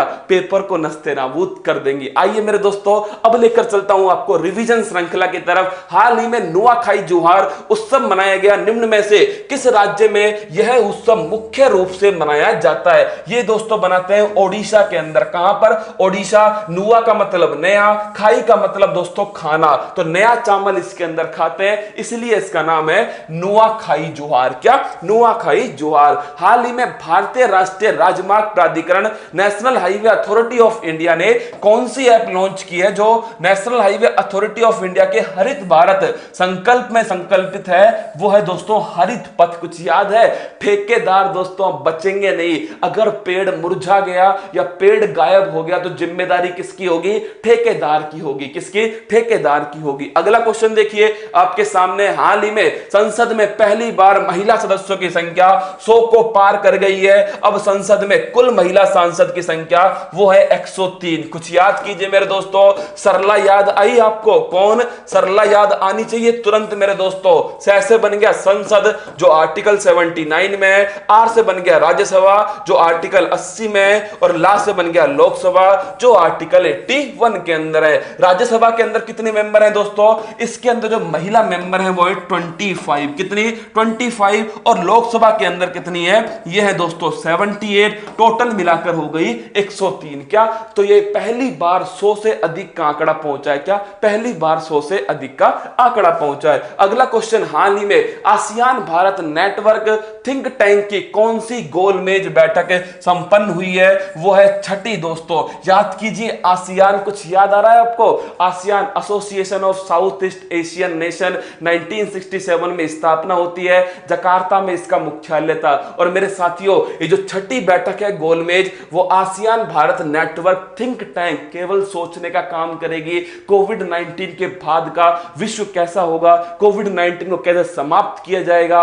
और WHO में दोस्तों जो विवाद चल रहा है किसका? यूएसए के साथ, उस पर बात की जाएगी। अगला क्वेश्चन क्या है? हाल ही में किसे अशोक लवासा के स्थान पर भारत निर्वाचन आयोग के चुनाव आयुक्त के पद पर नियुक्त किया गया? वो है राजीव कुमार। अब मेरे एक साथी ने, एक मेरा दोस्तों काजू कतली टाइप का एक दोस्त था, एक छोटा सा बच्चा है, उसने मेरे से पूछ लिया कि सर राजीव कुमार ने नीति आयोग के उपाध्यक्ष से इस्तीफा दे दिया क्या? उसको मैं बता दूं मेरे दोस्तों पूरे भारत में एक ही राजीव कुमार नहीं है। क्या? पूरे भारत में एक ही राजीव कुमार नहीं है। विनोद तो मेरे दोस्तों एक ही हो सकता है। कौन? विनोद तो एक ही हो सकता सकता है, राजीव कुमार नहीं हो सकते। तो ध्यान रखना, एक जो राजीव कुमार है ये मेरे दोस्तों अलग है, जो नीति आयोग के क्या है, उपाध्यक्ष है। क्या नीति आयोग जो है इसके उपाध्यक्ष है दोस्तों, ये अलग है राजीव कुमार। ये वाले राजीव कुमार वित्त सचिव, फिनांस सेक्रेटरी रह चुके हैं और मेरे दोस्तों अब क्या बन चुके हैं, ये बन चुके हैं अब चुनाव आयुक्त के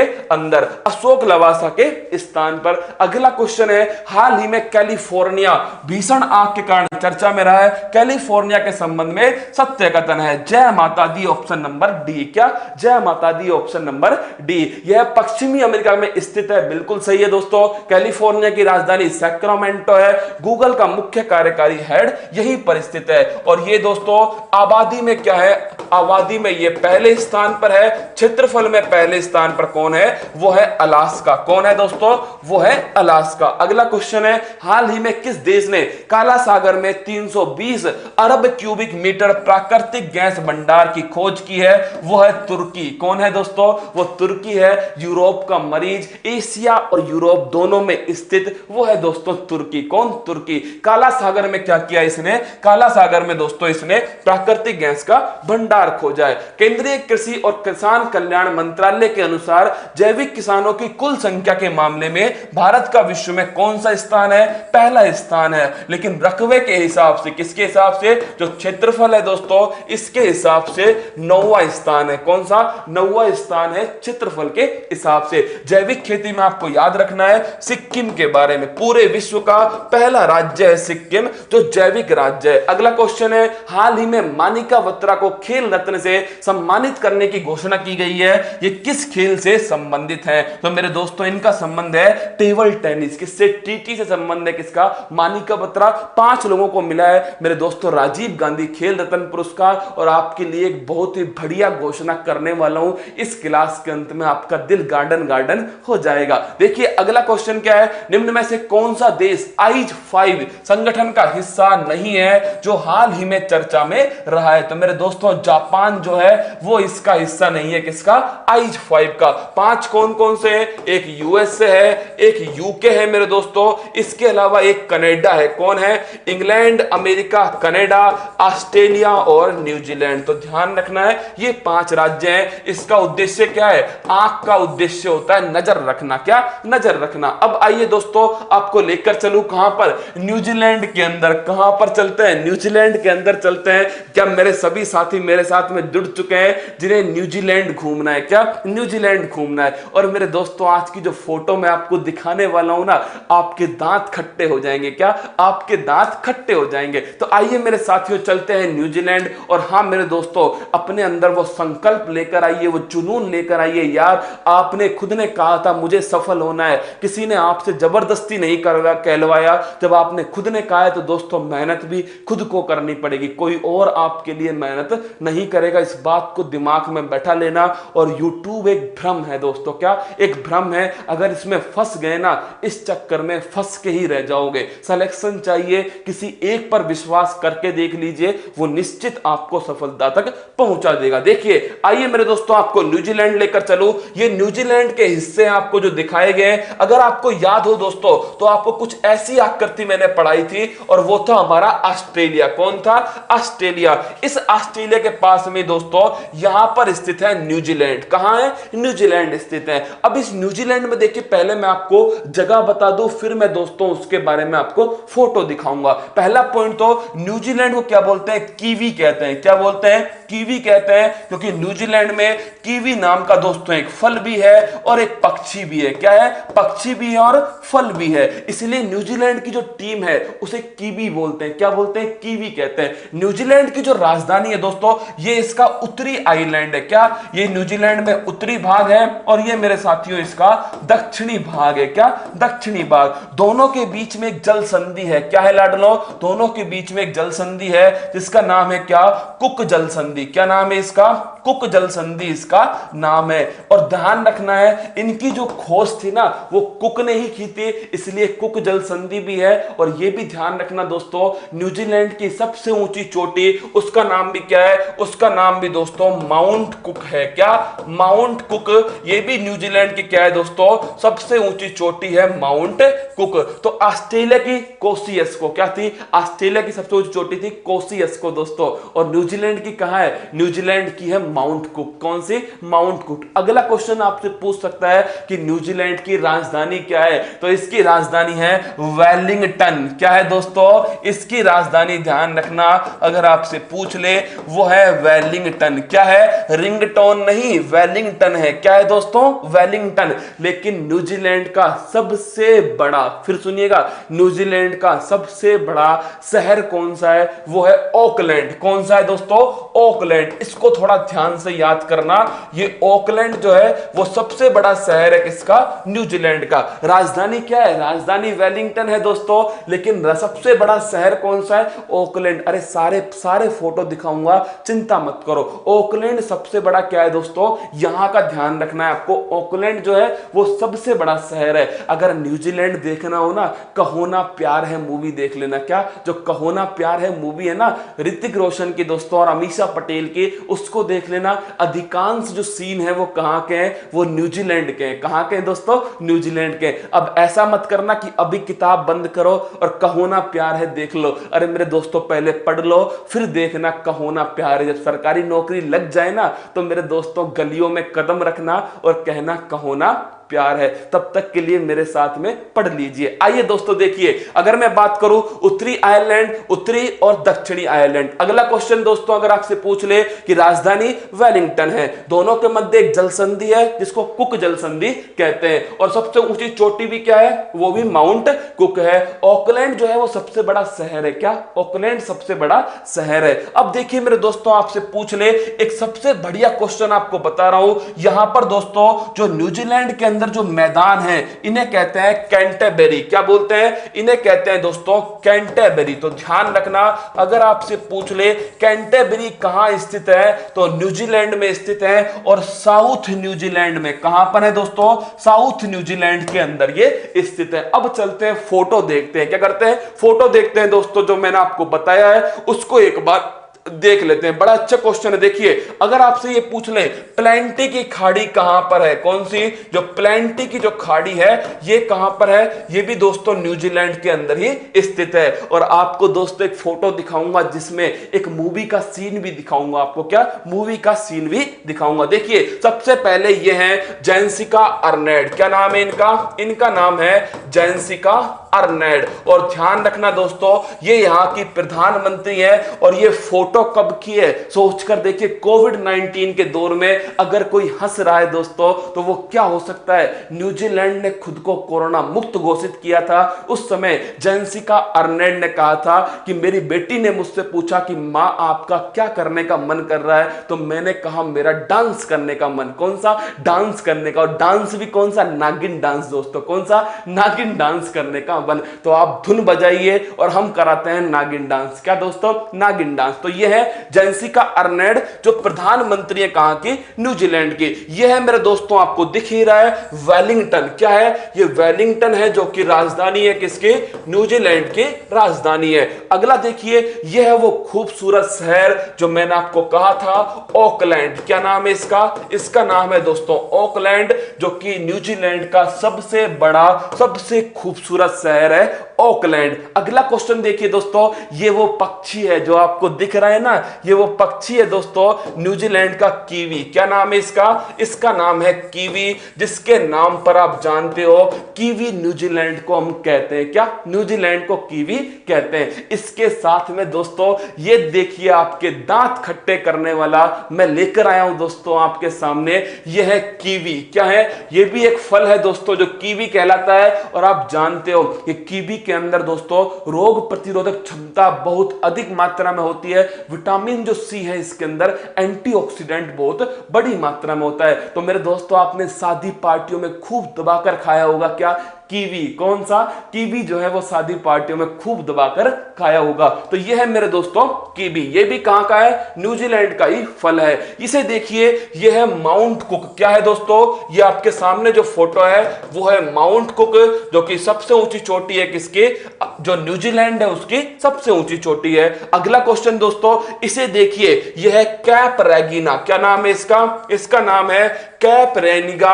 और ध्यान रखना, ये जो कैप रेनिगा है दोस्तों, ये क्या है? एक टावर है। ये लाइट हाउस टावर है। जब आप घूमने जाओगे तो आपको ऐसे जाना पड़ेगा दोस्तों, और आप यहां जाओगे और सीधी छलांग लगाओगे। कहां पर? यहां पर सीधी छलांग लगा दोगे। क्या दोस्तों? सीधी छलांग लगा दोगे। तो ध्यान रखना, ये लाइट टावर है। क्या है दोस्तों? लाइट टावर है, घूमने की जगह है। वैसे ही बता रहा हूं आपको, है ना। अगला देखिए, इसे देख लीजिए। ये आपको जो फोटो दिख रहा है एक तरह से दिख रहा होगा दोस्तों जैसे ज्वालामुखी पर्वत हो। क्या हो? ज्वालामुखी पर्वत के समान है। लेकिन ये ज्वालामुखी पर्वत जो है वो बिल्कुल शांत है। कैसा है दोस्तों? मतलब अब ये धधकने वाला नहीं है, अब ये फटने वाला नहीं है। लेकिन ये फोटो आपको पता है किस मूवी की है? अभी दिखाऊं दोस्तों, इस मूवी के बारे में देख लीजिए आप। ये मूवी है लास्ट समुराई। क्या नाम है इसका? इसका नाम है लास्ट समुराई। और आप देखना, ये मूवी किसकी है? ये मूवी है टॉम क्रूज। किसकी मूवी है दोस्तों?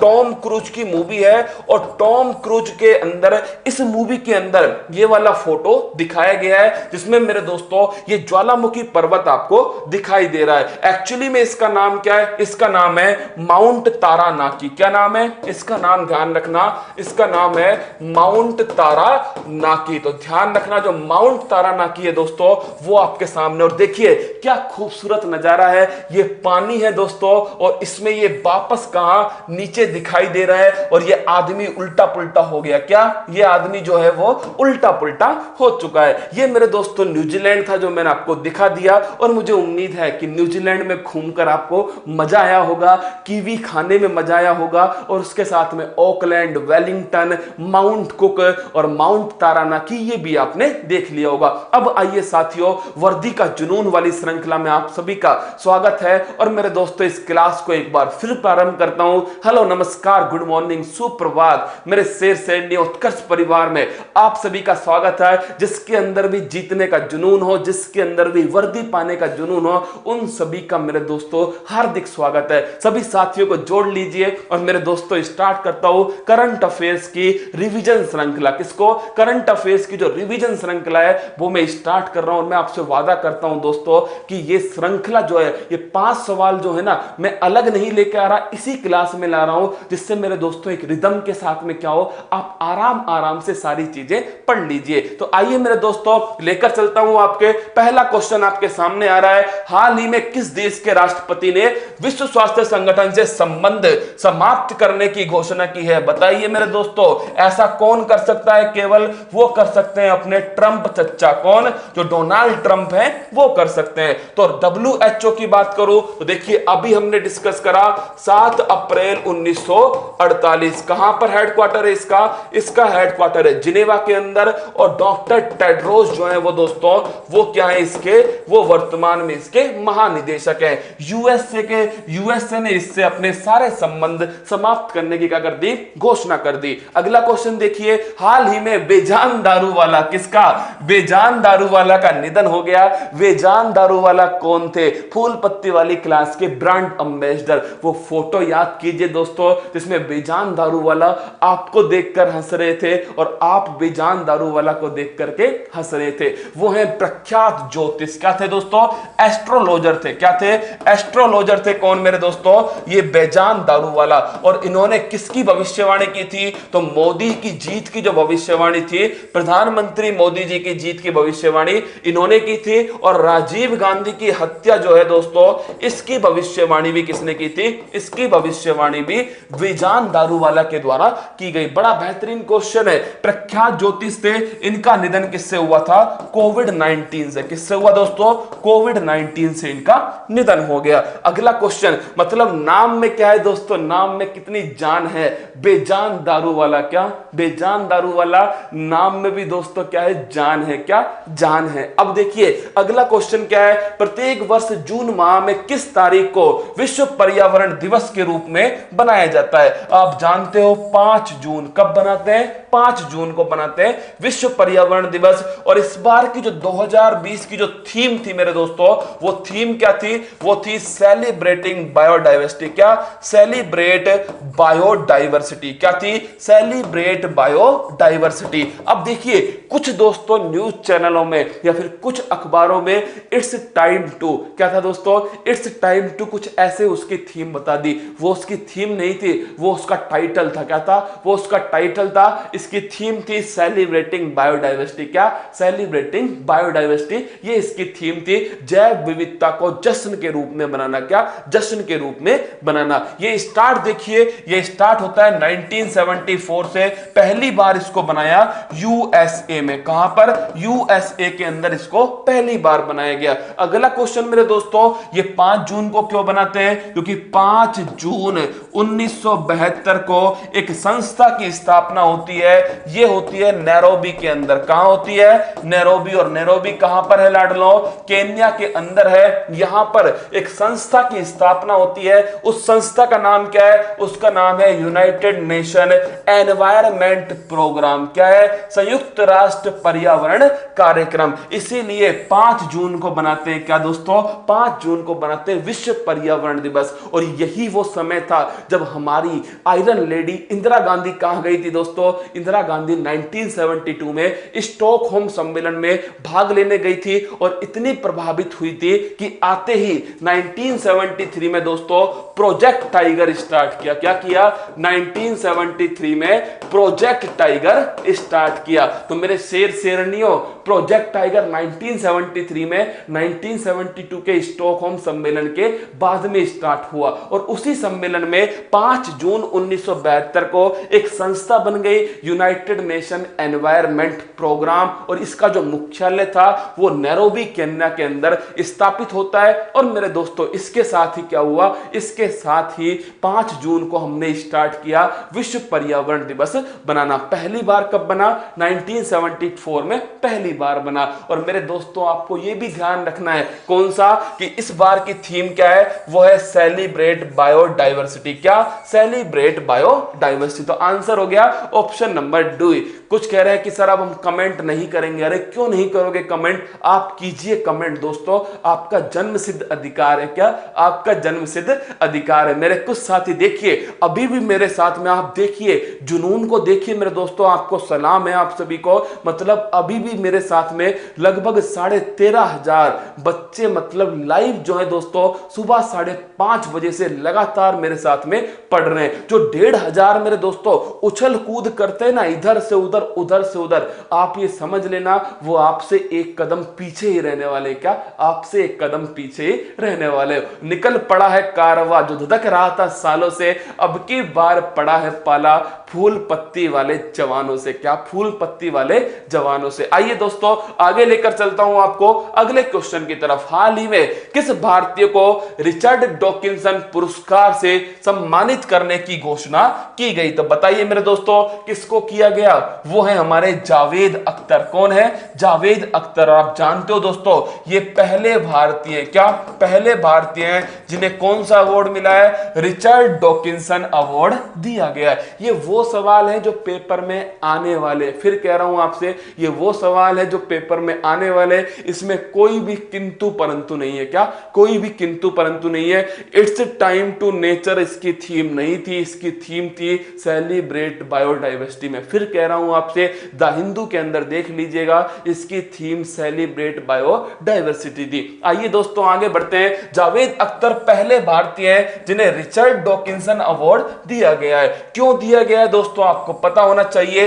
तर्क संगत अपनी बात को बेवक्ता से रखने के लिए, तो तर्क संगत अपनी बात को रखने के लिए इन्हें यह अवार्ड दिया गया है। कौन सा? Richard Dawkinson award. और दोस्तों ये प्रशांत भूषण तो आपको याद ही होंगे। क्या? प्रशांत भूषण आपको याद है? वो दोस्तों हार्ले डेविसन वाली फोटो याद आ रहा है कुछ?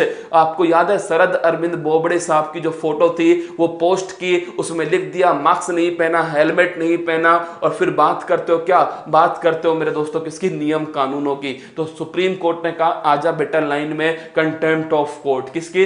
अवमानना, कोर्ट की अवमानना। तो ये वही प्रशांत भूषण है। आइए दोस्तों आगे बढ़ता हूं। आपको हाल ही में गैरसैंण को किस राज्य ने अपनी ग्रीष्मकालीन राजधानी घोषित किया है? लगा लो दोस्तों, स्टार लगा लो मेरे साथियों। जो गैरसैंण है इसे किस राज्य ने अपनी ग्रीष्मकालीन राजधानी घोषित किया है? वो है उत्तराखंड। अब देखिए उत्तराखंड के बारे में आप 5 क्वेश्चन जरूर याद रखना। क्या मेरे दोस्तों 5 क्वेश्चन ध्यान रखना उत्तराखंड के बारे में। देखिए पहला पॉइंट तो एक मेरे दोस्त कह रहे हैं सर फूल पत्ती को क्या करना चाहिए? फूल पत्ती को राष्ट्रीय क्लास घोषित कर देना चाहिए। मेरे दोस्तों वो क्लास कोई काम की नहीं है जो आपके पेपर के हिसाब से उपयोगी ना हो। इससे बढ़िया तो न्यूज चैनल देख लो। क्या दोस्तों कुछ आनंद तो आएगा कम से कम। तो न्यूज चैनल और इस क्लास में ये फर्क है दोस्तों, ये क्लास आपको पेपर तक ले जाने के लिए बनाई गई है और न्यूज चैनल दोस्तों आपको आनंद मनोरंजन देने के लिए बनाया गया है। तो देखिए उत्तराखंड जो है,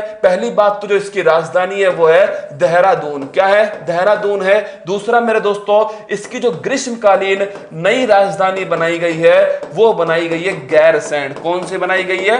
गैरसैंण। और आप जानते हो ये गैरसैंण किस डिस्ट्रिक्ट के अंदर है? चमोली जिले के अंदर। कहां पर है? चमोली जिले के अंदर ये स्थित है। अगला क्वेश्चन, यहीं पर एक नेशनल पार्क है जिसका नाम है जिम कॉर्बेट नेशनल पार्क। और याद कीजिए ये जिम कॉर्बेट या फिर इसको कहते हैं हैली नेशनल पार्क, ये भारत का पहला राष्ट्रीय उद्यान है। क्या? भारत का पहला राष्ट्रीय उद्यान यही है। अगला मेरे दोस्तों, होले होले से दुआ लगती है। क्या? गाना याद कीजिए, होले होले से दुआ लगती है। और याद कीजिए मेरे लाडलो, होले से क्या बन गया? हॉलैंड बन गया। क्या बन गया? हॉलैंड बन गया। और दुआ से क्या बन गया? दुआ से बन गया तेंदुआ। क्या बन गया? तेंदुआ बन गया। और दुआ मेरे दोस्तों कहां लगेगी? देवताओं की नगरी में। कहां पर? देवताओं की नगरी जो है उत्तराखंड। क्या है? उत्तराखंड। तो तेंदुआ संरक्षण केंद्र, क्या? तेंदुआ संरक्षण केंद्र ये कहां पर स्थित है दोस्तों? ये स्थित है उत्तराखंड के अंदर। किसकी सहायता से यह बनाया गया है? हॉलैंड की सहायता से। किससे? हॉलैंड की सहायता से तेंदुआ संरक्षण केंद्र कहां पर दोस्तों? उत्तराखंड के अंदर बनाया गया है। और अगला क्वेश्चन उत्तराखंड में दोस्तों चार धाम योजना, ये चार धाम योजना भी कहां पर है? ये भी उत्तराखंड के अंदर है। बोलो बांके बिहारी लाल की जय। मेरे दोस्तों 5 पॉइंट निश्चित ध्यान रखना। अगर उत्तराखंड में से कुछ आया ना दोस्तों तो आप क्या कर देना? होले होले से दुआ लगा देना। क्या? दुआ लगा देना। तो इसका आंसर है उत्तराखंड। जो गैरसैंण है दोस्तों ये इसकी ग्रीष्मकालीन राजधानी बनेगी। कारण यह है कि ये चमोली डिस्ट्रिक्ट के अंदर है और चमोली जिला एक पहाड़ी जिला है। कैसा जिला है? पहाड़ी जिला है। और पहाड़ी जिला है दोस्तों तो गर्मी में यहां पर तापमान जो होगा वो कम होगा। अगला क्वेश्चन देखिए आपके सामने, कल का फूल पत्ती वाला सवाल। क्या? कल का फूल पत्ती वाला सवाल। देखिए WHO वर्ल्ड हेल्थ ऑर्गेनाइजेशन के अध्यक्ष कौन है? वो है टेड्रोस अधोनम। क्या नाम है? Doctor Tedros. सारी बातें आपको बता चुका हूं। एलन मस्क जो है दोस्तों ये अमेरिका की एक कंपनी है जिसका नाम क्या है? इसका नाम है, आपको ध्यान रखना है, स्पेस एक्स। क्या नाम है? स्पेस एक्स एक कंपनी है दोस्तों जिसने अपना एक रॉकेट भेजा था जिसका नाम था फाल्कन 9 रॉकेट। क्या था? फाल्कन 9। याद कीजिए मैंने आपसे कहा था वर्ल्ड की पहली निजी कंपनी है जिसने दोस्तों कहां पर अंतरिक्ष यात्रियों को अंतरिक्ष में लेकर गया और मेरे दोस्तों वहां से फेंक भी दिया। कहां पर? मैक्सिको की खाड़ी ने उसे कैच किया। क्या? मैक्सिको की खाड़ी ने उस कैप्सूल को कैच किया था और उस कैप्सूल का नाम क्या था? Dragon capsule. क्या था? एंडीवर या फिर ड्रैगन कैप्सूल। वो किस कंपनी ने बनाया था? वो बनाया था स्पेस एक्स ने। और वो कंपनी किसकी है? वो कंपनी है एलोन मस्क की। और ये कहां की है? ये यूएसए की कंपनी है। अगला क्वेश्चन आपके सामने क्या है? कल का फूल पत्ती वाला सवाल, हाल ही में किसने हरित पथ नामक मोबाइल ऐप लॉन्च किया है? नीति आयोग, डीआरडीओ, एनएचएआई और इसरो। आपको इसका सही आंसर बताना है। अब आइए दोस्तों उस बात की तरफ जहां पर मैं आपको लेकर चलने वाला हूं। देखिए ये आज का जो नया धमाका है वो आपके सामने दोस्तों खेल रत्न पुरस्कार 2020 संबंधित 10 अति महत्वपूर्ण प्रश्न। आप समझ रहे हो इसकी बात? ये मैं आपसे क्या कहना चाह रहा हूं? ये 10 अति महत्वपूर्ण जो प्रश्न है दोस्तों, कौन से 10 अति महत्वपूर्ण प्रश्न ध्यान रखना, ये आपके सामने दोस्तों कल आने वाले हैं। क्या कल आने वाले हैं 10 अति महत्वपूर्ण प्रश्न जो खेल रत्न पुरस्कार से होंगे। कोई ना कोई 1 या 2 सवाल तो इसमें से दोस्तों गारंटी के साथ आने वाला है। क्या गारंटी के साथ कोई ना कोई 1 या 2 सवाल आने वाले हर एग्जाम के अंदर निश्चित आएगा दोस्तों, ये गारंटी रही आपके साथ में। तो मैं ऐसे टॉपिक को नहीं छोड़ूंगा, फूल पत्ती वाली क्लास में नस्ते नाबूद करूंगा। क्या नस्ते नाबूद करूंगा। तो आप सुन लीजिएगा दोस्तों, मैं आपके सामने कल लेकर आने वाला हूं क्या, खेल रत्न जो अवार्ड है इससे संबंधित जो महत्वपूर्ण दोस्तों क्या है, महत्वपूर्ण 10 सवाल। मैं फिर कह रहा हूं फालतू की कुछ नहीं दोस्तों, केवल 10 सवाल ऐसे जिनको आप पढ़ सको और पेपर में सोल्व कर सको। दोस्तों उद्देश्य पेपर को नस्ते नाबूद करना है, ज्ञान लेना बिल्कुल नहीं है। अब दोस्तों आप हंसते रहना, मुस्कुराते रहना। आपने मेरे साथ में इतना लंबे समय बिताया, आपका बहुत बहुत आभार दोस्तों कि आपके अंदर वो जुनून था जिसने मुझे 1.5 घंटे दोस्तों बोलने के लिए मजबूर कर दिया। मतलब ये आपकी दोस्तों मुस्कान है जो इस क्लास की जान है। अगर ये क्लास आपको पसंद आए दोस्तों तो अपने सभी साथियों को पहुंचा देना, और पसंद आए तो लाइक करना, नहीं तो दोस्तों डिसलाइक करना, लेकिन अपना वोट जरूर दे करके जाना। और ये जो नई पहल है जरूर बताना मुझे कि आपको कैसी लगी। तो मेरे दोस्तों हंसते रहना, मुस्कुराते रहना, अपनी तैयारी को मजबूत करते रहना। महिलाओं, बच्चों, सैनिकों, अन्नदाताओं, जो कोविड-19 योद्धा हैं, उनका सम्मान करना, चेहरे पर मुस्कान रखना।